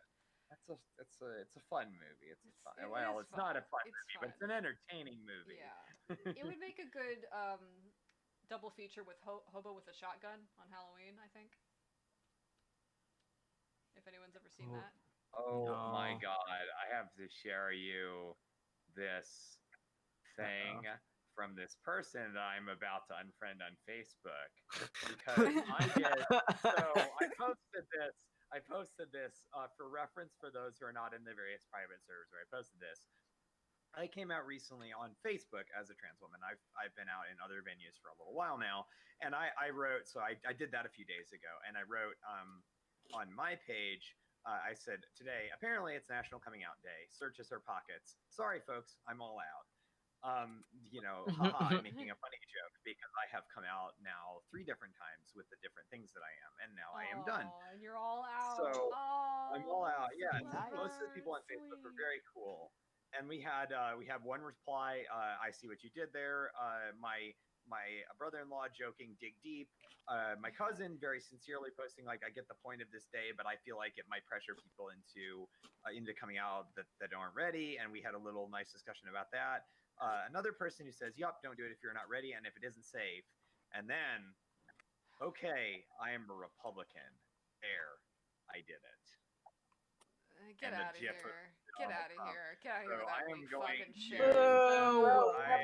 You're so brave, bro. Boo. And unfriend them. Jesus fucking Christ. Gone. Good riddance. Get out of here. Get out of here. Thanks for outing yourself. Now I can block you. Thank God I'm able to hate crime now at last. You've revealed your true identity, and now I will target you. Yeah. Oh boy. I'm just kidding. God. Again, I don't condone violence. I do. It's situationally, I do. Okay, yeah. Actually, I'll take it back. I'll take it back. Yeah. We'll call for violence on YouTube.com. Mentally, I'm opening the little mental drawer I have where I keep your drawing of Gamzee burning the Confederate flag and looking at it and smiling I responded, considering the legacy of Donald Trump taking measures that actively harm LGBTQI plus folks, I don't see why you thought this was in any way appropriate to post on a queer trans woman's personal Facebook feed. Yeah. You tell them. Get their ass. Yeah. Get their ass. Get them. Get them. And then I'm going to unfriend this man because I don't know how Republicans manage to be that spectacularly unfunny at all points. wait, Yeah. they're not even. I already unfriended them. Oh no, I did. Oh no, I didn't. Okay, unfriend. Here we go. Okay. I was like, wait a minute, because I just saw the block option and did not the unfriend, but it was because I was in the wrong place. I was like, what the fuck? You came on this as a friend of a friend because you just had to say something. It's just like I think that if you are going to be a terrible person, you should at least be able to tell a good joke. But like they can't consistently. They can't even make one that I feel bad about laughing at. It's like it's just real bad.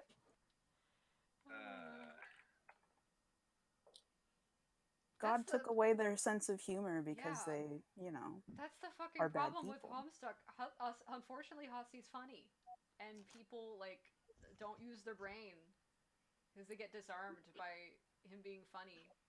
Yeah. Right, like I'm so done with this bullshitty, like, you know, oh, Republicans are the most depressed group ever. Like, dude, shut the fuck up. Like, that's not true. People don't like you because you're being actively harmful and hateful to people, not because like they're bigoted against Republicans. That's not a fucking thing that exists. Also, actually, it should exist. Right, like, I will oppress them. it's So not they it's can, not they, being if they it's want to not feel good. oppressed, I will Yeah, take it upon like- myself to oppress them. I will do that for them. If we don't like you're being oppressive, that's not being bigoted. That's called self-preservation. I have an opinion about your meaningful material political actions.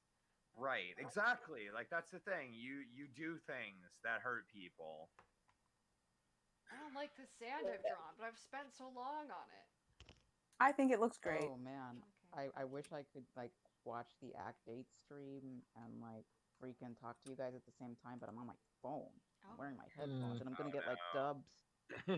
Okay, now I see the sand you draw. It's fine. It's good. Be okay with it. You're working Slap a on Terezi fucking on it. Be Slap okay. a Terezi on it. organization. Oh, Terezi. Very nice. Very nice. This poor girl. Oh, terrific. Oh, Terezi. I'm sorry you're I'm stuck really in glad Homestuck. We're gonna get you out of there. Right, you gotta get you out of Oh my Homestuck. That's Sorry, what Act Terezi 8 is stuck and in New Game Homestuck. Plus are Terezi's stuck about. in They're Homestuck. about getting people out of Homestuck. I mean, it sort of is though. Like I'm it not is kidding, sort I of was only about. partly joking. It's a rescue mission. Right. Really is. Like it's- We're heisting Homestuck. yeah. No, That reminds me of like- a thing I can't talk about right now. I read Homestuck for the first time like a year ago. Hey, And- me too. Yeah, you know, I signed myself into this. I was a consenting adult, quite literally. But the issue was, like, I really do wish I had read it in middle school, if only because I think Terezi would have rewritten my personality had I had her when I was younger. Oh, Like, no. like I did not get many weird female characters to bounce off of, and like I'm not a girl, but like I wish I would have had that when I was younger, just like had some weirdness and not Yeah. completely resigned myself to trying to relate to Hermione Granger for like 10 years. Oh, that was rough. Yeah. She I likes wish to I had read Popeye so I could have gotten attached to Wimpy as a character and just been a perpetual mooch for the rest of my life. It's I beautiful. don't know enough about Popeye, which I should, because like my animation degree was like, look at all these classic American animations. They're so foundational, like they kind of aren't. They're kind of not actually. Japan was doing way more interesting and important shit. Look how racist they are. Yeah, it was really pretty bad. Don't you want to be racist? I Yeah. really like that? don't. I really don't want to. That was the No. biggest problem I had in Animation School Redacted. It was like, hey, here's how to communicate all these things about characters by drawing the way that they move and look. And like, uh-oh, is this some racist, sexist, homophobic look at- bullshit? They're like, no. look at- And I was like, Yeah, you no, it gotta is. be really careful. Look like, at all the engaging with racial slice of caricatures road in stuff. Little Nemo. Yeah, there was so much like defensiveness about racial caricature and like Right. gendered and sexuality caricatures, and I'm like, let's not though. Let's actually not do that. And everyone was like, you're just the fucking killjoy. I'm like, you're fucking right. I'll kill your fucking joy. Get over here. Nothing like art teachers telling you that your women don't look like women. Oh my god, I got so much of that shit. I got so fucking Yeah. pissed off, and I didn't even understand. About to post something that has a heavy content warning for racist comic imagery, Oh, but no. I wasn't fucking kidding about Little Nemo. This is the character called the Imp. I'm mad. Oh yeah. So yeah, it's important when It's you're straight doing up just fucking, racist caricature. It's just Yeah. Yeah.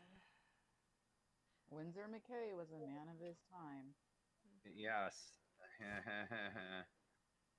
Ugh. Oh, I guess I could talk about that one animation that he did that gives me like severe scopophobia. You want me to talk about that one? Sure, but only if after yeah. we could talk about Homestuck and why Hussey is Lovecraft.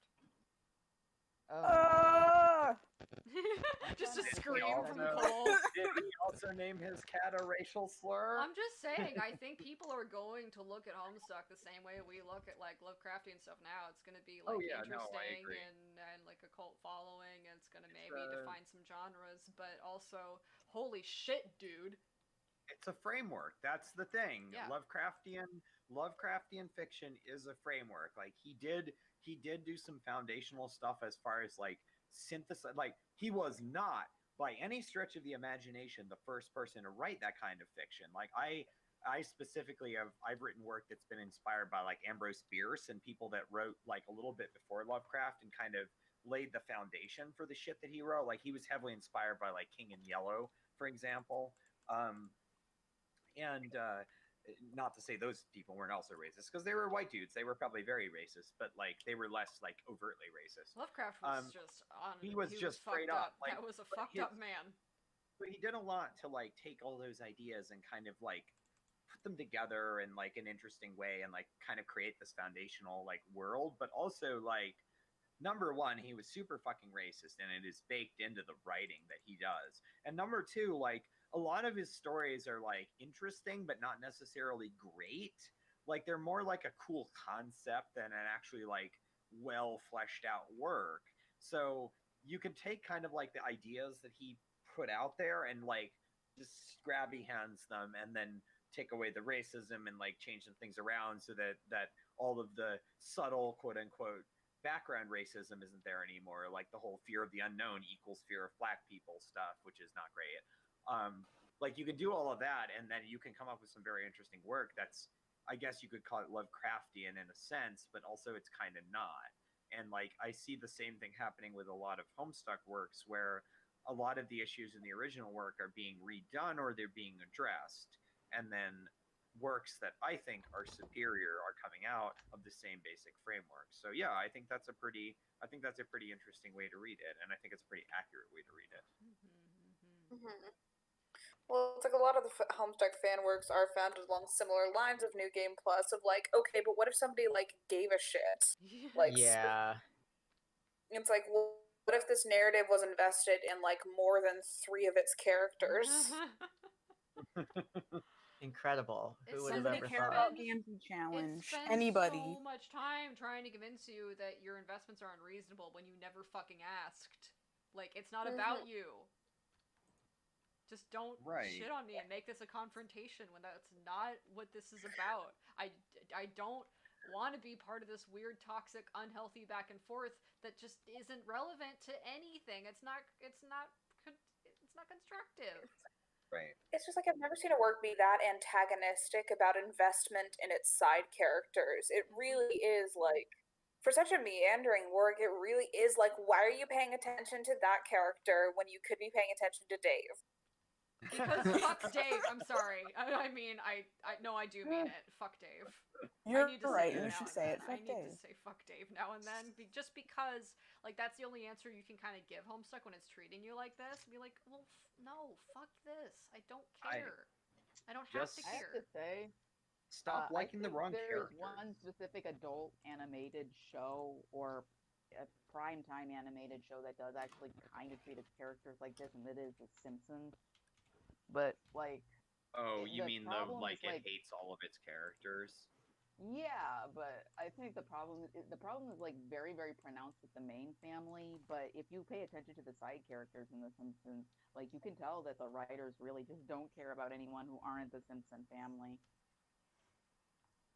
Yeah, I Yeah. feel like that's all. There's a lot to unpack with The Simpsons, like, there's especially given weird how shit. long that- There is Um, too much to unpack with The Simpsons. There is years worth of content to unpack with that fucking Yeah. show. But it's like a good template for like this problem with Yeah, side that's- characters I think that we have nowadays. It's been running for 21 years, if oh I my recall God, correctly. that's too. That is my age. Oh It's wait, like- I'm Simpsons is, like, sorry. older than No, me. It's I like I did the 30. math wrong. 31 years. Oh fuck. Oh, that's not Yes, my age. 31 years. Oh no. Yes, no, it was 1989 when the first episode aired. I remember watching it as a little girl. That's a lot. I'm 37 now. It's almost older than I am, but not quite. So yeah, and I loved The Simpsons when I was a child. And then like I feel like both the show evolved into more and more even into its like very neoliberal and at times somewhat conservative worldview. And then that also actually, like, I starts got in season older. 3. Yeah, it's like so one thing I remember from college was I went back and I watched the box first, like because that's when they were releasing the seasons on the Simpsons on DVD, and I went back and I watched like the first few seasons because I'm like, oh, I remember really liking this. I want to see it again, and I was amazed at how quickly both the art and the tone of the show kind of like evolved into what I thought of as like modern Simpsons from the time. Like it's pretty fast actually. Like yeah, within the first like 2 seasons. Yeah. Because I kept thinking like, wow, I thought this episode was from season like 7. It's like, nope, it's from season 2. It's from season 3. Like, okay, cool.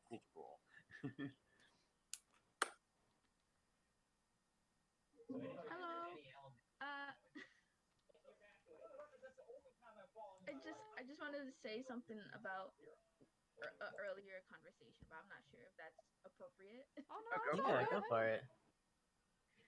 Well, I just wanted to say like I'm really excited to see everyone's religious like opinions and like interpretations in the game, especially with Gamzee's route. Because as a religious person myself, it's just really interesting, and I think religion in general is really interesting. So I'm really excited about that. Yeah. Yeah.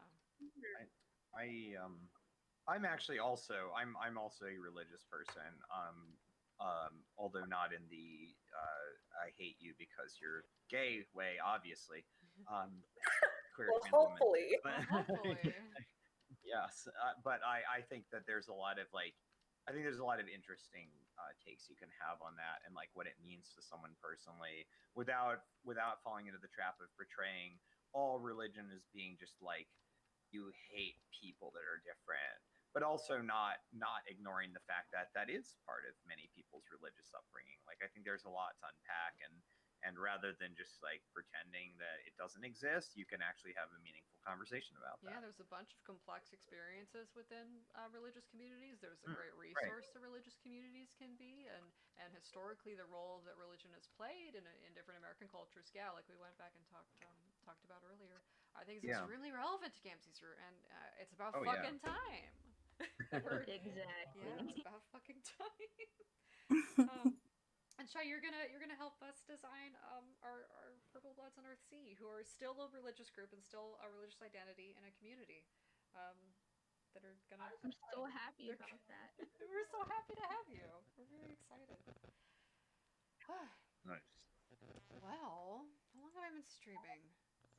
An hour and 39 minutes. I really should keep working, but I'll give it the excuse for people to head out if they need to, because my brain is gonna start winding down. I might draw like one more Terezi and actually call it for the Nice. stream, and I can stay on to keep talking about things.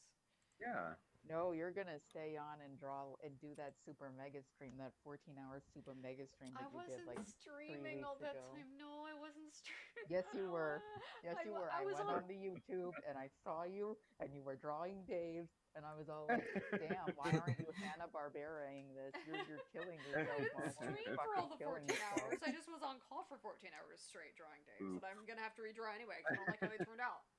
Oh no. Oh no, you're not gonna do that. I'm gonna do Okay, that. I'm just gonna tell you right now, you are not going to do that. You are going to be happy with what you drew, and you are going to leave it alone, because if you continuously tinker at stuff that's already done and you're not satisfied with, you're going to be working on that thing forever. This You're is Yeah, right. pretty much. You're Yeah. right. Hanna-Barbera. However, I'm gonna do it. No, What I fucking No. want. I'm you are gonna not. do what I You are want. not going I'm to gonna do that. You are not going You're to fucking right. do that. I'm also not going to listen. Okay. This becomes the argue with uh, Momo stream. Argue. Okay, I will so try very much to listen. you are a writer on New Game Plus. I am the narrative lead. That means under one possible interpretation of reality, I am in charge of you, and I am ordering you not to do that. Ah, Do not And ask so the additional hegemony questions. begins. this is the problem with revolutionary. This is right. This is the original LARPA revisionist, failed revisionist revolution. takeover. Oh my god! the car cat revisionist Oh came no! Oh no! Oh well, it was nice. We had a good run. We had a good run of an hour and a half before I fucked it. So. All right. But thank you, Really though, you Shania. shouldn't do that to yourself. Yeah, That's okay. you don't have to do that I to won't. yourself. I won't. I say telling the truth for sure. Huh. I'm definitely telling It's very complete truth. it's very easy to tell yourself that the things you made are not good and not adequate, and like even if you're the only one that agrees with that, which is often the case I've found. Yeah. Like I've done that with my own work, and it's like no, it's fine actually. Should so- Terezi have lips today? Nah. Nah. No, I kind of like that. Actually, it looks good like that. Yeah, because if I did, they would have to be like. Oh, that's not the right color. I mean, the maybe like a mouth line, Maybe like but a mouth line. Okay, Yeah. Momo, take it from me. I look back at the early pages of Alpha, Halcyon, Epsilon, and I think they look like fucking shit. I hate the way they look. I don't like them. I think my art style has grown past this. But what if I were to draw 150 pages more of that shit? Think I would ever get any fucking work done? No, I wouldn't. That's why I leave them alone. exactly. Well, the good news is I haven't been doing like any work on Act 8 outside of these streams. I've just been playing fucking Destiny, but it's so much fun. I was doing raids last night till like Very nice. 1:30 in the morning, and I drank so much bourbon, and I was so happy. Speaking of like Gamer. speaking of not wanting to go back and redo stuff though, I can't like I could. I don't know. I'm not gonna probably go back and edit the early episodes much more. I've like gone back and added like ad breaks in some of them, but honestly, I do not want to try to fiddle with the editing or trying to like remaster them or whatever because like fuck it, they're up and the podcast is gonna improve, but like same shit. Like I too am tortured by the If you people should improve try this. to mess you up and they won't eat the McElroys alive, I will eat them alive. They will definitely be the problematic ones. God. Sometimes it's better to just, in fact, I think usually it's better to just keep moving forward with your art. Like sometimes it might be fun to revisit an old project, you know, like people do those like redraws of stuff like 10 years later and all that. But like, generally speaking, I think that the idea of like, I'm gonna perfect this is a trap that you fall into, and it prevents you from continuing to evolve and grow as an artist and like do new creative things. Like you don't need to produce like the same thing you produced or make it perfect. And this is directed generally at people, what not just at not at Momo specifically, because Yeah. I don't think that they have this problem I exactly. don't want Homestuck to just dwell on its ending or the Yeah, reactions to its exactly. ending. I want it to create something new. And it may seem kind of hypocritical to say that while I'm doing Act 8, which is kind of an extrapolation, but the whole idea was I wanted to take it somewhere new and kind of Right. like answer the questions that were raised and be productive and take us Right. another step further. Right, because like I think one thing definitely worth pointing out is that even though right now Act 8 could be read as like Homestuck 2 but better, that's not accurate because you started it before the epilogues even existed. Way before the epilogues. Yeah, so like you were taking the endpoint of Homestuck and attempting to logically continue from that, which I think is a very natural and good thing to do, because like Homestuck had all these like unanswered questions that it wasn't going to address, and like apparently it just wasn't ever going to address them. Yeah. And I think it's cool that you decided to do that. So like yeah, I think in general like fan works are an opportunity to take the unanswered questions of the original work and say like, hey, what if we actually had like an answer to these? And with me here doing what I'm doing, I think it's extra weird to characterize the fans as being like villainous and demanding or something. Like, Right. I never demanded anything. I made it myself. Fuck Right. off.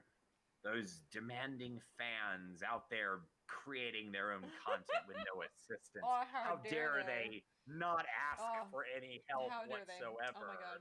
I'm just, I'm such a problem. I really am. There have been Well, so many you're of us a for so long. It's Sorry. because you gave a shit. Because you didn't give enough of a shit about Dave. I don't give a shit. I mean, I Valid. care enough about Dave.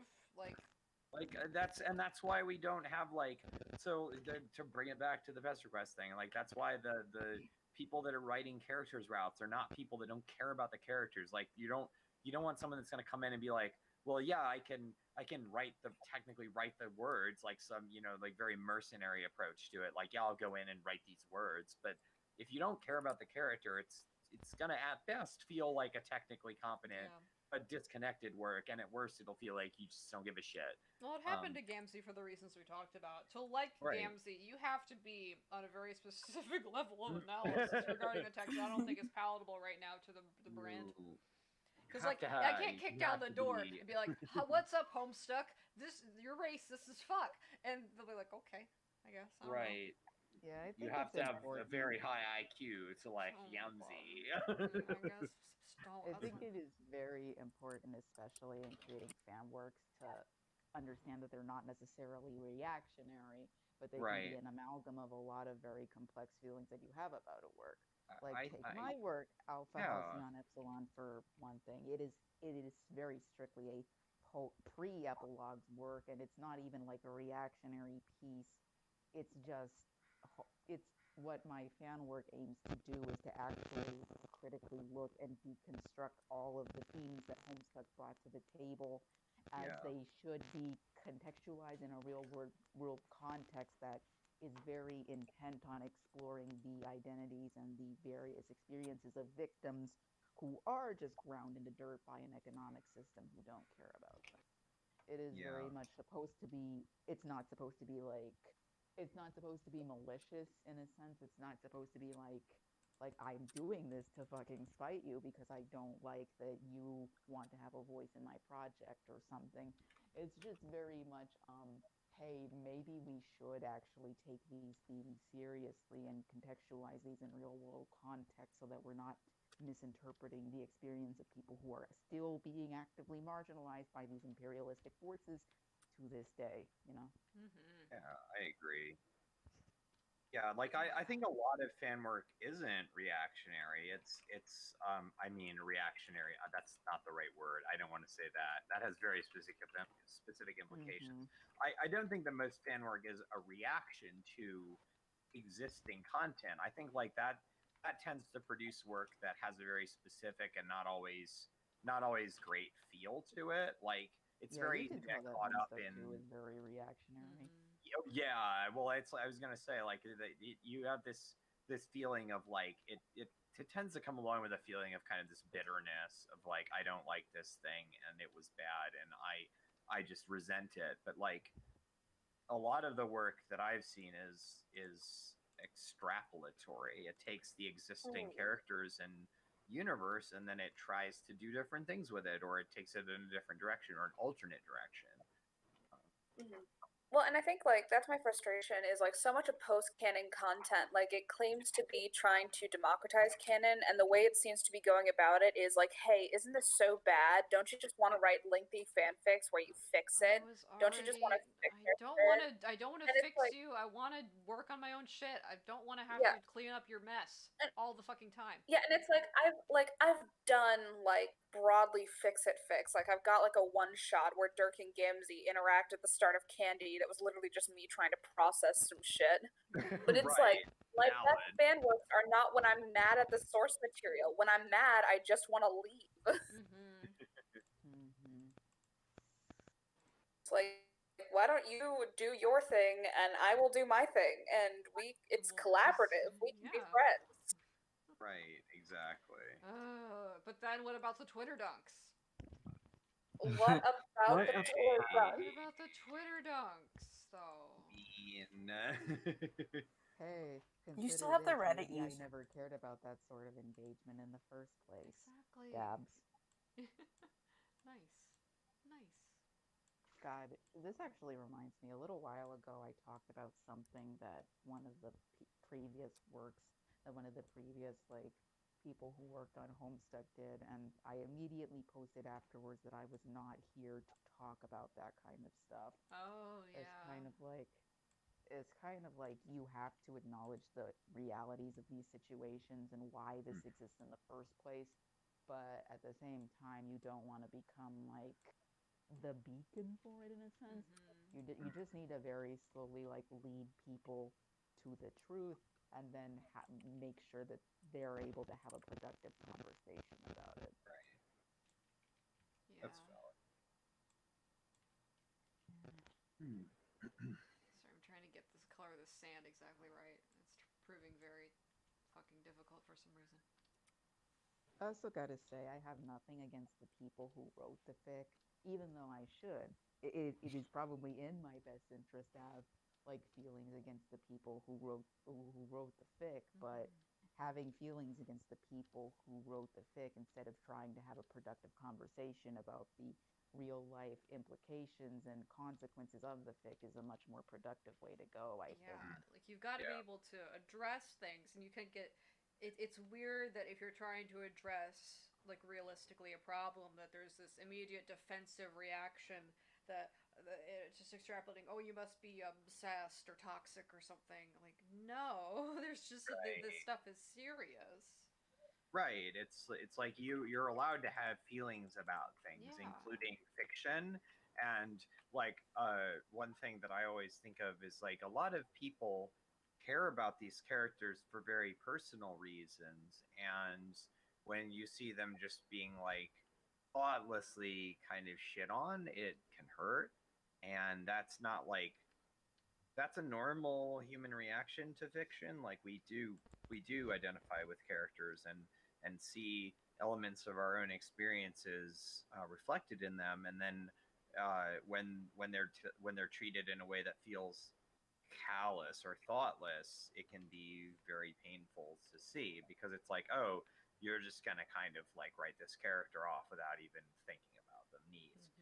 Especially when you have characters that don't get a lot of development you feel like they should. I think that's something that I really disliked about the way that Jade was handled in the epilogues in Homestuck 2, where it's she got turned into this kind of transphobic, a little bit racist caricature, and then she's just kind of there in Homestuck 2, except where she's facilitating this really sort of gross subplot.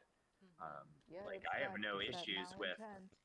Yeah, I have no issues with. I'm sorry that they decided they had to start treating all the other readers how they've been treating the Gamzee readers. Exactly. I have no problem with them having a child. I don't even have I have some problems with the name Yiffy, because I think it's sort of a stupid let's be edgy decision, but that's not my core issue. My core issue is the the kind of transphobic stuff, and then like the way that these characters are written in very like bizarre, out of character ways, with no indication that that's being done because this isn't really real. Like that's never actually called out. Yeah, there's a lot of like plausible deniability they insulate themselves with.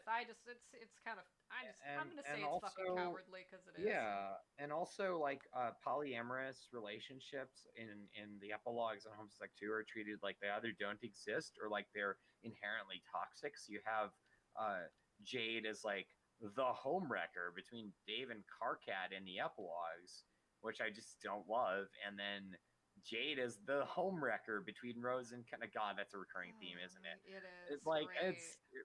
let's have our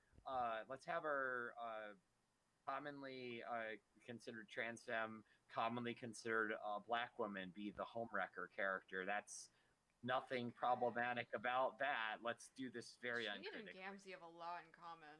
Yeah. It's weird that they have so much in common. It is, but you're absolutely correct. Gamzee is connected to a lot of Homestuck characters. If you're not a characters. coward. If you're not a coward, Rose. Exactly. There's stuff there with Rose. There's stuff there. Well, like all the trolls are kind of these interesting compilations of the insecurities of the beta kids, like in various places. Yeah. Gamzee specifically, I think he represents John and Dave's gay panic. Yeah. That's fair. Like that is very like that is text that is very clear. Definitely, there's some stuff going on there with Dave because he does put the cow doll in Dave's dream, so that's the whole fucking thing right there that points towards your thesis. And then there's the Lovecraftian stuff we've been talking with like Rose and Alienation and how like Murderstock is just grimdark clown. Yeah. It really is. Yeah. And then there's addiction with Roxy. There is isolation with Jake again. And there's like Lord English stuff with Dirk. Almost I can't move on until it will finally address the clown, like in a meaningful way. It doesn't want to do that. I know it doesn't want to do that, but and it will not. Well, we will. Because and frankly, I'm glad it's not happening because I don't trust them to do it. Exactly. I want them to leave and leave me alone. Yeah. I'd like them to go. I can take care of this myself. Thank you. Yeah, we got this. We got Don't this. worry. It's like I rest assured that I have thought more about Gamzee in the past year than Andrew Hussey did in 10 years of writing for him. Yeah, it's kind of sad because Gamzee is like one of the oldest character concepts that exists for Homestuck. And for Andrew, specifically. Wasn't sorry.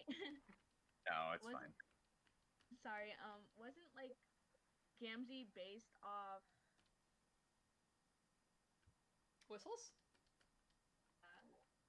Whistles, the clown, right? Yeah. I'm sorry to say, but Gamzee is not only Whistles, but he is also Russet. Russell, yeah. Oh, from Wizard E. Herbert, which I don't think we're supposed to have read, but I read it because I actually, right. Yeah, I laugh at Andrew You read Hussey's the jokes. forbidden- They make me laugh. I like to laugh at jokes that are funny. I have You a deep read the character forbidden flaw. text. I read the forbidden text, and like Wizard E. Herbert, I recommend it, but not because it's like Good. a good book. It's because what do we like about Andrew Hussey's writing? Well, it's a lot about similar to what people like about Lovecraftian writing. It's got like kind of the scenarios are compelling, and Andrew Hussey writes these really fun spatial puzzles. I was gonna say like the stuff that the writing implies, I think is the thing that people like the most about it or resonate the most about it with. Like, I think Andrew Hussey is a technically competent writer, although, like, having read his prose, I can't say I really vibe with it just because it's like he tends to write very dense prose, and I don't mean that like it's meaningfully dense. I mean like just he writes paragraphs that are just don't ever fucking end. and The I problem don't. is I they're- don't. The problem is like they can be really fun, and like a lot of They the wordplay can be really can fun, be, and a lot of like the and puzzles and the concepts can be really fun, and then it does something really fucking gross, and you're like, why am I yeah. here? But the book is very, very interesting, and you probably shouldn't go back and read someone's older works to don't. extrapolate everything about like Yeah. not to. I'm not saying it's a guidebook for interpreting Homestuck, but I think it does tell you some things about like what he as a writer definitely is aware of and knows about, and Russell's an incredibly fascinating character to read with knowledge of Gamzee. I think if you want to understand more about like where Andrew Hussey was coming from, it's valuable. But like, I don't think that you necessarily should do that to yourself. No, yeah, unless you're like me and you've already kind of been inoculated to bullshit because Right. you've been reading since 2008. Yeah, like you're if you want to know, if you want to have like an archaeological approach to the Homestuck fandom, like go for it. But Yeah. again, you can definitely engage with Homestuck and be like, who the fuck is Andrew Hussey? Yeah, So that's a very refreshing and fun way. That's a good way to do it. I mean, Homestuck really is like a very layered look into the persona of Andrew Hussey already. I Unfortunately, mean, it's yeah. all there. We don't. I don't necessarily like that about it. That's why I Hmm. enjoy other works more. It's not so much about the author's like ego and persona, but that is Intense fucking Yeah. hang-ups. yeah. But Yeah. that is what it is. Still drawing this fucking sand. nice. It's not. I'm tired. I still can't believe that fucker came onto my post Ugh. to do that. I'm a Republican thing with a fucking Donald Trump gift. That is Jesus so Christ. fucking That's so bad. tasteless. That's so bad. That's tone deaf as almighty fuck, It dude. Just gonna get rid of a little bit of the complexity in here because I think it's Wait a not really Some telling us the correct emails. story about the scale Mm. of the sand that we're looking at. That's pretty good. Okay. We've hit 2 hours. Only 1 hour left, and then I'm free. I'm From- I thought you were gonna go for And then another Momo 7. flies away into the sky, never to be Fly seen over again. the sky, Yes. never to be seen ever again. Free to go to the Skyland. The Skyland. It's Someone land. was asking me a question. Little Terezi, so small. Okay, that's not. She is small. Okay. She is small baby. She's just little. Little Terezi, what crimes will She's she also a solve? super cop. And a super cop. Sorry, girl. You gotta work on that. She does have to work on that. Yeah. It's We're gonna okay. figure it out. Don't you worry about it. Yeah, She is allowed. Well, that's She your is job, allowed to Reef. have character development. Yeah. That's why That's you what we make her a hired you super for. cop, to fucking give her We're the gonna work on character development. You don't just transform into fucking Karl Marx in one day. Yeah. How Are you dare sure? you? I'm Like, pretty sure that you're did just not supposed to everybody- instantly do that. right. Yeah, I don't know how it works for you guys, but like I was super good at it overnight. It's like Yeah. whatever. Rip to you, but I'm different. I'm pretty much the best at communism, if I do say so myself. Oh my god. Oh my god. Just like the Janaya, Wars unless scene. you can tell me the actual flaws of Mao Zedong, you are not allowed to say that to And me. the I'm kidding. actual what of Mao Zedong?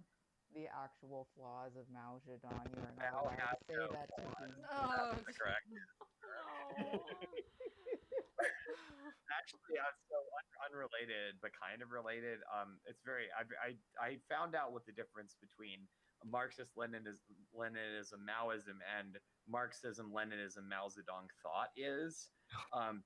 So the distinction between those terminologies is the whoever thought, if you see that in communist theory, refers to the taking the generalized principles of the first names that are listed and then applying it to the specific condition of a certain area, and then whoever is developing that theory. So like the ML Mao Zedong thought was when Mao was applying Marxism Leninism to China's condition and like basically like specifically applying it to China, and then he had his own theories about like that at the time appeared to be just specific to China. But with Marxism, Leninism, Maoism, that's the idea of taking Mao's ideas and generally applying them in a universal way. So like MLM is something that can be applied universally. We're back to my whereas tetrahedron That is scheme. quite a statement. We gotta start numbering this shit. I can't keep track. Can we just give them like Pokemon names? That'll help me. I think I'll understand better. It actually makes a lot of sense when you like, because like Marxism, Leninism, Maoism is kind of the like most current iteration of like Marxism that's actually like being developed and rigorously like studied. Yeah. Where it's like you're actually looking at how it like generally applies to the world and the proletariat as a class. Because there's like Peru is developing Marxism, Leninism, Maoism, and then they add on the chairman of that Communist Party, so Gonzalo, who's coming up with his own theories about like what applies to the conditions of Peru, and some of those might be universally applicable and some of them might not be, and we don't know yet because no one's like tried to apply it in a generalized way yet. But it's definitely a political philosophy that keeps developing. So people that act like it's a static thing are objectively wrong. Yeah, like the idea is not that there's going to be that one solution and then boom, you're done. Which I know contrasts with the whole idea of there being like the end of history. But the more I'm learning like the different things and doing more reading, I'm starting to be not as solidly convinced about the end of history. Well, it's like the idea that like having universally applicable ideas doesn't mean that you apply them in the same way. Right. So like the idea behind Marxism is that there are universally applicable ideas about like how power works or how the classes work as a structure, or like the relationship between different classes and the means of production, because that's how you're defining those classes. But the idea is also that like you have to be aware of the condition of a country or of a specific circumstance. Like the condition in the United States is very different than the condition in say like Brazil. So when you're talking about the means, the actual functional means to get to revolution, it's going to be different in the United States and has to address different issues. Like, And it should. Yeah, it should. Like, if you're not, like, for example, if you're ignoring the fact that black people are in many ways more oppressed than white people in general, like even poor white people, then you're not doing a good communism. Like just being like, no, it's only class that matters isn't actually, that's not like what a Marxist thing is going to Oh, fail. holy fucking shit, Janaya. You just blew the lid off of like Alternia's really fucked up economic system in like one fell statement. Yeah. Like it's you can't approach things from a reductionist perspective. Like there's a lot of communist literature that talks about how you have to be aware of the most oppressed of the proletariat, because they're the ones that are going to be the most instrumental in rising up to make revolution. Like it's not the top isn't going to push the hardest to make revolution because they're the ones that have it the best under the current system. Like it's your most marginalized people that are both going to need the most help and also are going to be the most fervent revolutionaries. That's why like, I am big frown emoji whenever Marx is mean to the lumpenproletariat. Alpha Halcyon Epsilon spoilers, but Manim is kind of a commentary on that specific convention. Yeah. It also kind of goes into why he's like the darkest character, but you know. Right, and like the idea of like it's like Maoists basically they largely reject the idea of the lumpen proletariat, whereas the philosophy that we tend to have is that there are people who have not been exposed to revolutionary ideology maybe, but like that doesn't mean they don't have class consciousness. Like they have sort of like an inherent class consciousness, by virtue of the fact that they're living in they're living in that society. They're living that experience, and like the goal of the goal of the ideological leaders in the party is to ignite that class consciousness and help them to understand like how their condition relates to other conditions and how they can like move to change it. And then the practical leaders are responsible for making sure that that is actually carried out. Yeah. And those aren't necessarily the same group of people. Like you can like, that's the conversation we've had with the paper, where a paper is not a practical leadership organization. Our job isn't to be in the front of everyone saying, hey, follow me. Our job is to be there recording and reporting and then synthesizing everything through a Marxist lens, and then coming back to the proletariat with, hey, we understand your struggle. Here's what you can do about it. Mm-hmm. And then going to the practical leaders and saying, here's what the people are saying. Here's the mass line. Here's what they want and need. Here's how you can help them.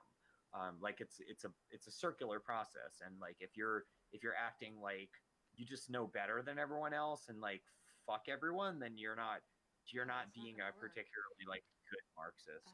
The theory, if I'm understanding correctly, like of the lumpenproletariat, it was like the criminal element, and it was the people who did not have like immediate physical access in their jobs to the means of production, and therefore couldn't quote unquote couldn't participate in a revolution. And it's never really made a lot of sense to me. I guess maybe I have the benefit of this kind of modern era where that's just not true for a lot of people. Like the means of production have changed a little bit from the days where you worked in a factory. Now we got baristas. Now we got all kinds of things. So yeah, and a lot of that work is done by women and minorities and immigrants that I don't like. I know they were a part of that theory, but I think to integrate that's a big consideration. And to bring it back to Homestuck, because I'm a fucking idiot.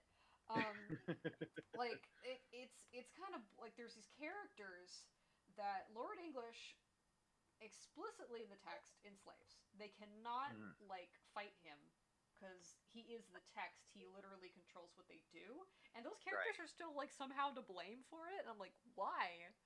This doesn't make sense. Like they don't have.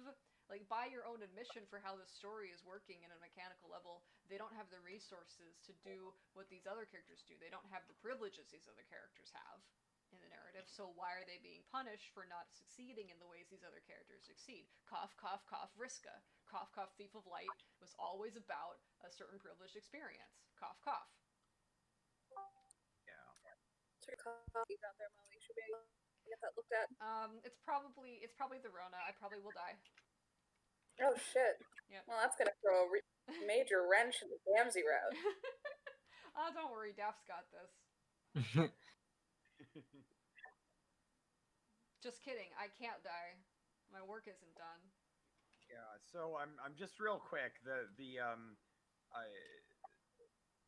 general term for lumpenproletariat is used kind of like in varying ways. Like the Maoist writing on it is basically like it was essentially the criminal element, like people that chose to respond to capitalist oppression by preying off of the proletariat. But then like Mao also believed that the lumpenproletariat could become revolutionary. So like the goal was basically to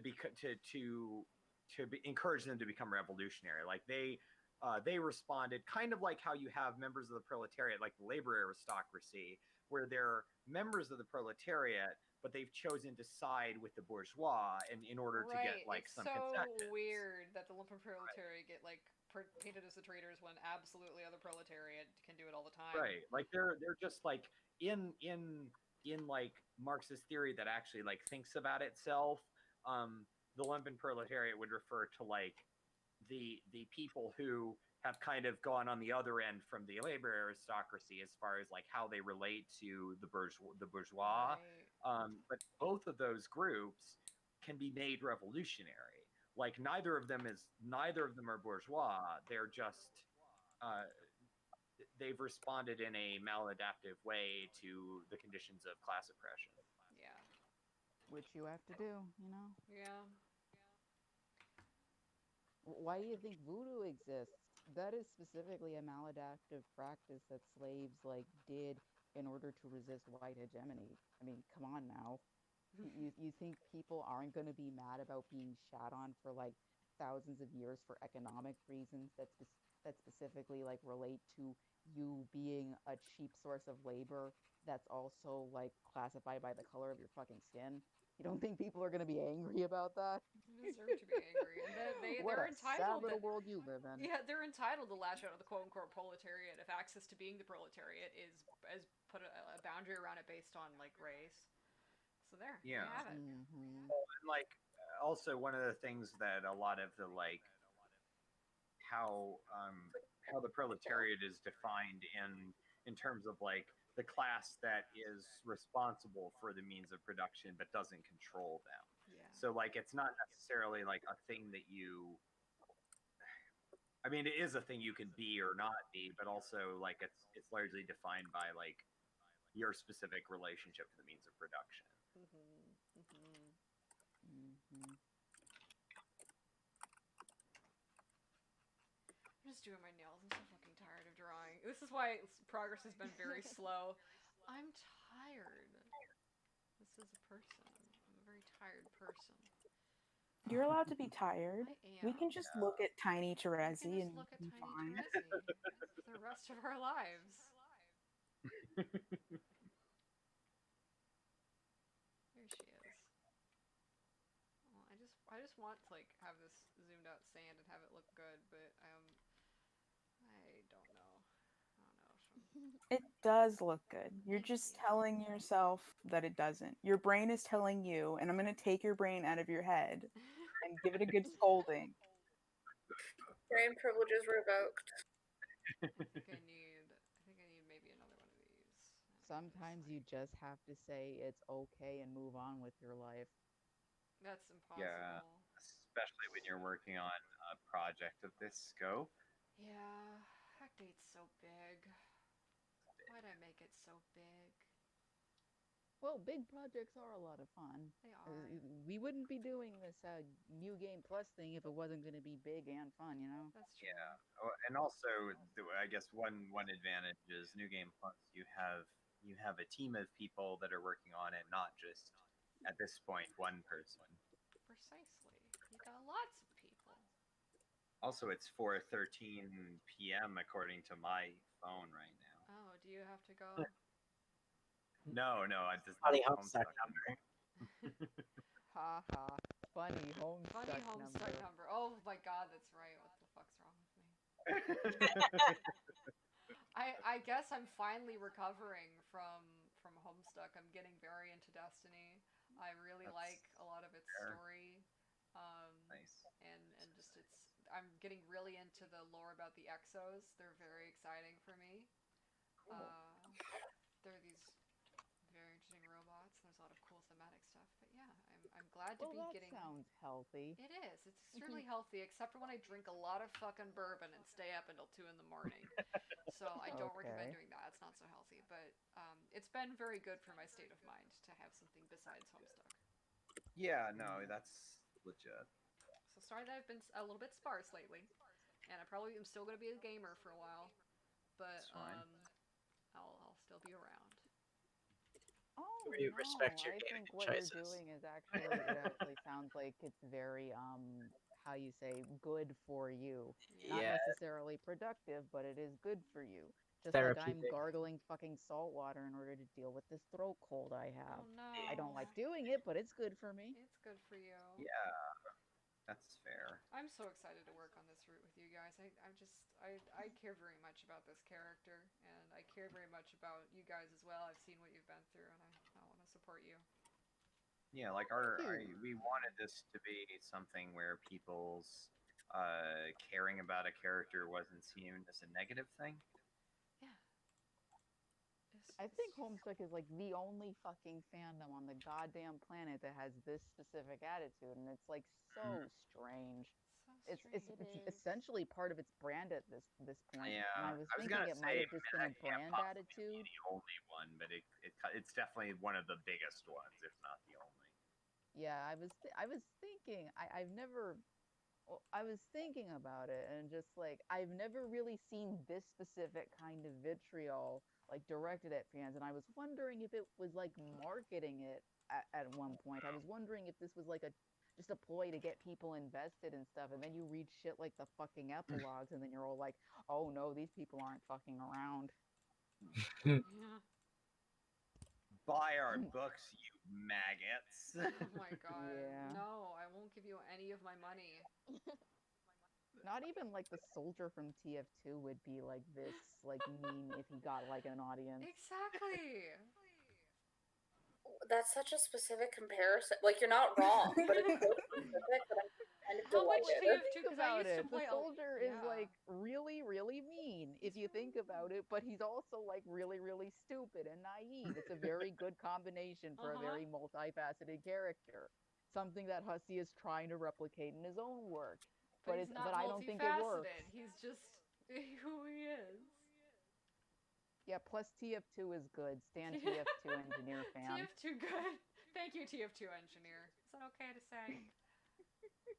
I've only briefly seen that happening out of the corner of my eye. But thank you, engineer. I actually love that account like a lot. I think that account is very healthy for a lot of reasons, and it's just very cute. It is. Okay, well, see, I fucked up all the curves here because I transformed it, but also I don't give a shit right now, so we're just gonna deal with that later, or not. Is anyone else getting an echo, or is that just me going insane? There's a slight echo. I think it's from someone's mic, but you're not going insane. Also, I think we've long passed the quality audio part of the show, so. Yeah, I'm that wearing my headphones, so I know it's not me this time. Yeah. I have no idea if it's me or not. It could be. Don't worry. Oh, yeah, I see Elena. But it's alright, I don't care. And if our audience cares, Like, they can deal with it. I'm gonna try not to gush about TF2 engineer fan too much because I know that they don't want me like gushing about their account. But I do like how it's become just a very healthy and safe way to express like disappointment with a brand without being like overtly malicious. And I think that is a very healthy and good sentiment to have. Like, I really like what that person is doing. Yeah. Memes are fun. You know, it's all in good meme fun. I am doing my nails right now because I'm tired. I've done my art for today. Yeah, that person is actually being more responsible than the actual Homestuck team, and I'm surprised. Yeah. Alright, is there anything else we want to go over today in our last however long we hang out? Stan Gamzee and Stan TF2 engineer fan. TF2 engineer fan. Stanzy, as some might call it. Well, they could, but I'm holding a gun. Look, just try to get across the border. I fucking dare you. I had a bunch of Mucinex, which has helped with the congestion, so. Oh, you guys probably heard that. I'm fucking congested. No, it's okay. Get some lemon tea like I did that one time. The citrus eats right through it. Oh yeah, I drink tea all the fucking time. I think I told you to drink tea. But Duff's like, I'm fuck also you, like Momo. You gargling can't give me my salt own water. advice. Yeah. You probably need to buy more tea though. No. Yeah, but I like tea. I actually really want to get hibiscus tea because hibiscus tea I fucking love hibiscus tea. Someone got me hooked on it once. It's got a very unique flavor to it. I feel that I'm the only one that hates tea. That's Wow. No, I hate tea too. Who are you who fucking hates tea? Who the fuck are you? Clever. I don't drink. She had a specific like reason for it. She was like, all the taste is when like not when it first hits your mouth. It's like it's all in the smell, and it sort of hits at the back of your throat, and there's no substance to it. It's just sort of a smell sort of flavor. And she didn't like it because it doesn't have body. The taste hit at a specific like point in her mouth. Putting stuff in water, so that's what it does. I've got some lovely milk. I don't like it because I have the palate of a 12-year-old Call of Duty player, so. You have to. Tea I actually like is chai. That's It's good. So sweet. what That's you're it. saying is you really like nachos and Yeah. Mountain Dew Grief and needs There are to like be 3 empty needs bottles to of be Mountain like Dew in front of me right now. needs to Like, be like syringe fed a slurry of ground up Cheetos and Mountain Dew into a paste to Oh survive my like a god, baby that sounds bird. so terrible. I'm so That's yeah, pretty no, that's how I get through grad school. bad. I've had enough of That's life. valid. Okay. Well, I might stop the stream, but I will hang out. But thank you everybody Cool. for coming to the stream. Before we close, does the chat have any questions? Oh Comments? yeah, actually, if you guys in the chat have any questions, then it's a good time to ask them right now. Yes, do that. And the stream And- will be up as an archive for people to go and review later. So, unfortunately, everything we've said today is on the record. Many crimes Our many are crimes. recorded. Our many I mean, crimes. I've been officially organizing a visual novel that seeks to criticize Homestuck 2 for, how many months now? Like 3 at least? And I'm planning on this for another year and a half, so I think I'm fine on the record of saying I don't like it. Yeah, Yeah. it's okay. I mean, we're allowed. Like, if it didn't want to fight, it shouldn't have put on the fucking gloves. I've been notoriously subtle about my criticisms of Homestuck 2, but I think I can take that risk just this once. All right. I'm gonna chat user Kurlos. That's how I'm gonna say that. It came out of my brain. I'm sticking with it. Asks, any thoughts on Mina? I'm sure Daft has thoughts on Mina. Oh, and Mina. Ooh, interesting. Don't know how to feel about Nancy. Mina. I like Mina. Mina is also suffers from the ancestors didn't get enough development and got some specific development in like weird ways. I would say. She is my favorite ancestor, but She's a cool character, but just like all other Dancestors, she has a lot of issues with how she's written, and like in her I case, like it's the Dancestors, but the rule number one with engaging with the Dancestors is that you have to recognize that they're flat, terrible caricatures of fan attitudes that existed, you know, and you kind of have to work with that. I think she's dating Arania, and I think it's actually the best Wooloo Who, ship Mina? in all of agree. Homestuck. Oh, big I hunks. agree. Also, like Andrew Hussey trying to write AAVE was Bad. it was very bad. It was Yeah, very that was bad. very fucking bad. Come I have to say, I think Mina is like the only Dancestor that actually doesn't have the problem of like being a one-note caricature, but she is like, unfortunately, a very racist and misogynist caricature of black women.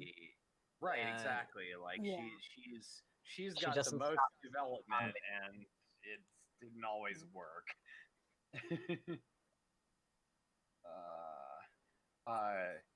A user in chat named Mint T asks, "When is it gamer time?" Spelled GAYMER, and where can we get updates on New Game Plus? That's an excellent question. Community culture. It's always Okay, gamer time. I have when you're something me. to say real quick. Oh, Daft first. Okay, so my significant other wanted to say that the Convis is specifically a caricature of baddie culture amongst black women and also Nicki Minaj. Yeah, that's Yeah. true. That's a really good point. And to try and Say blame that again. those women for the problems of imperialism is incorrect in a phrase. Yeah. So Yeah. Also, Nicki Minaj is not a good person. yeah. Celebrities that have a lot of money and resources usually aren't. They can't be your role Yeah, models. generally speaking, like they're not your friends. Generally speaking. Yeah. Also, Even to if follow, Nicki if Minaj you're isn't a good person, it doesn't excuse the villainization of her. right, no, like you can say like this person isn't good for these reasons, but also like don't be bigoted towards them. Like those Yeah. statements can coexist. Like that doesn't excuse, like for example, racism against her. Like just like Caitlyn Jenner is a nasty, horrible person, but that doesn't excuse being transphobic towards her. Like Right. Yeah. Right. learn to read the fucking room, dumbasses. Yeah. Also, if you want to follow New Game Plus, you can go to HS New Game Plus on Twitter. Yeah, you'll get all your news and updates right there, and maybe even some memes, and maybe even some fun jokes and japes and Perhaps. and funny little moments, I guess. Our experienced social media manager who has some level of experience with that sort of thing. And it definitely isn't the person who asked the question about the social media. Yeah. All right, I'm gonna give us a minute because chat is behind by I think like a minute, a while. Yeah. So we're Yeah, gonna... I saw Kurla's in there. Kurla's, if you're in there, shout out to you, my homeboy. You're the ancestor I am the most tender towards because like yeah, that experience is very raw for me. But you know. Yeah, that's fair. Yeah. And I say most tender because like I I just don't fucking like the ancestors. It's hard. It's Yeah. very hard to like them. You have to be a strong person. Before we go, since I brought this up on stream and it's out there for everyone, the jackass responded to my comment. He tagged someone else that someone else responded.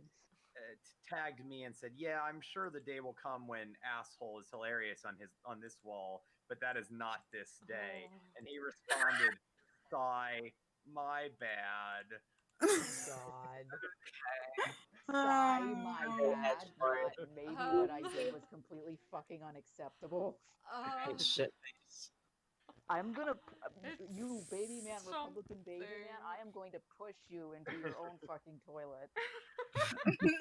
I will give you one guess as to whether or not this is an old cishet white man or not. I'm gonna. Okay, let me think. I'm gonna guess. This is really hard. This is really hard. I know it's challenging, but you can do it. I believe in you. Yes, you got it. Okay. You win nothing. I win nothing. Nobody wins anything No one in wins. this game. Congratulations. Okay. Well, that's it for the stream. Thank you Thanks for everybody for coming. I'm gonna keep talking so that me saying goodbye actually makes it to the video before it cuts out. So. Bye everyone. Bye everybody. Bye. Have a great day. The Clown Soul will see you next week. We will. Clown soul. We will The judge you clown for your soul. We crime will judge you for your clown crimes. and how good they And are. how good they are. Right. Gotta be Clown good. crimes, the more in trouble you are. Too. Yeah, Clown exactly. crimes. Actually, you're in trouble Yeah. for not doing enough clown crimes. Yeah, you gotta do more. You've got a quota to meet. You got a quota. Right. We got a There's quota. a fucking joke.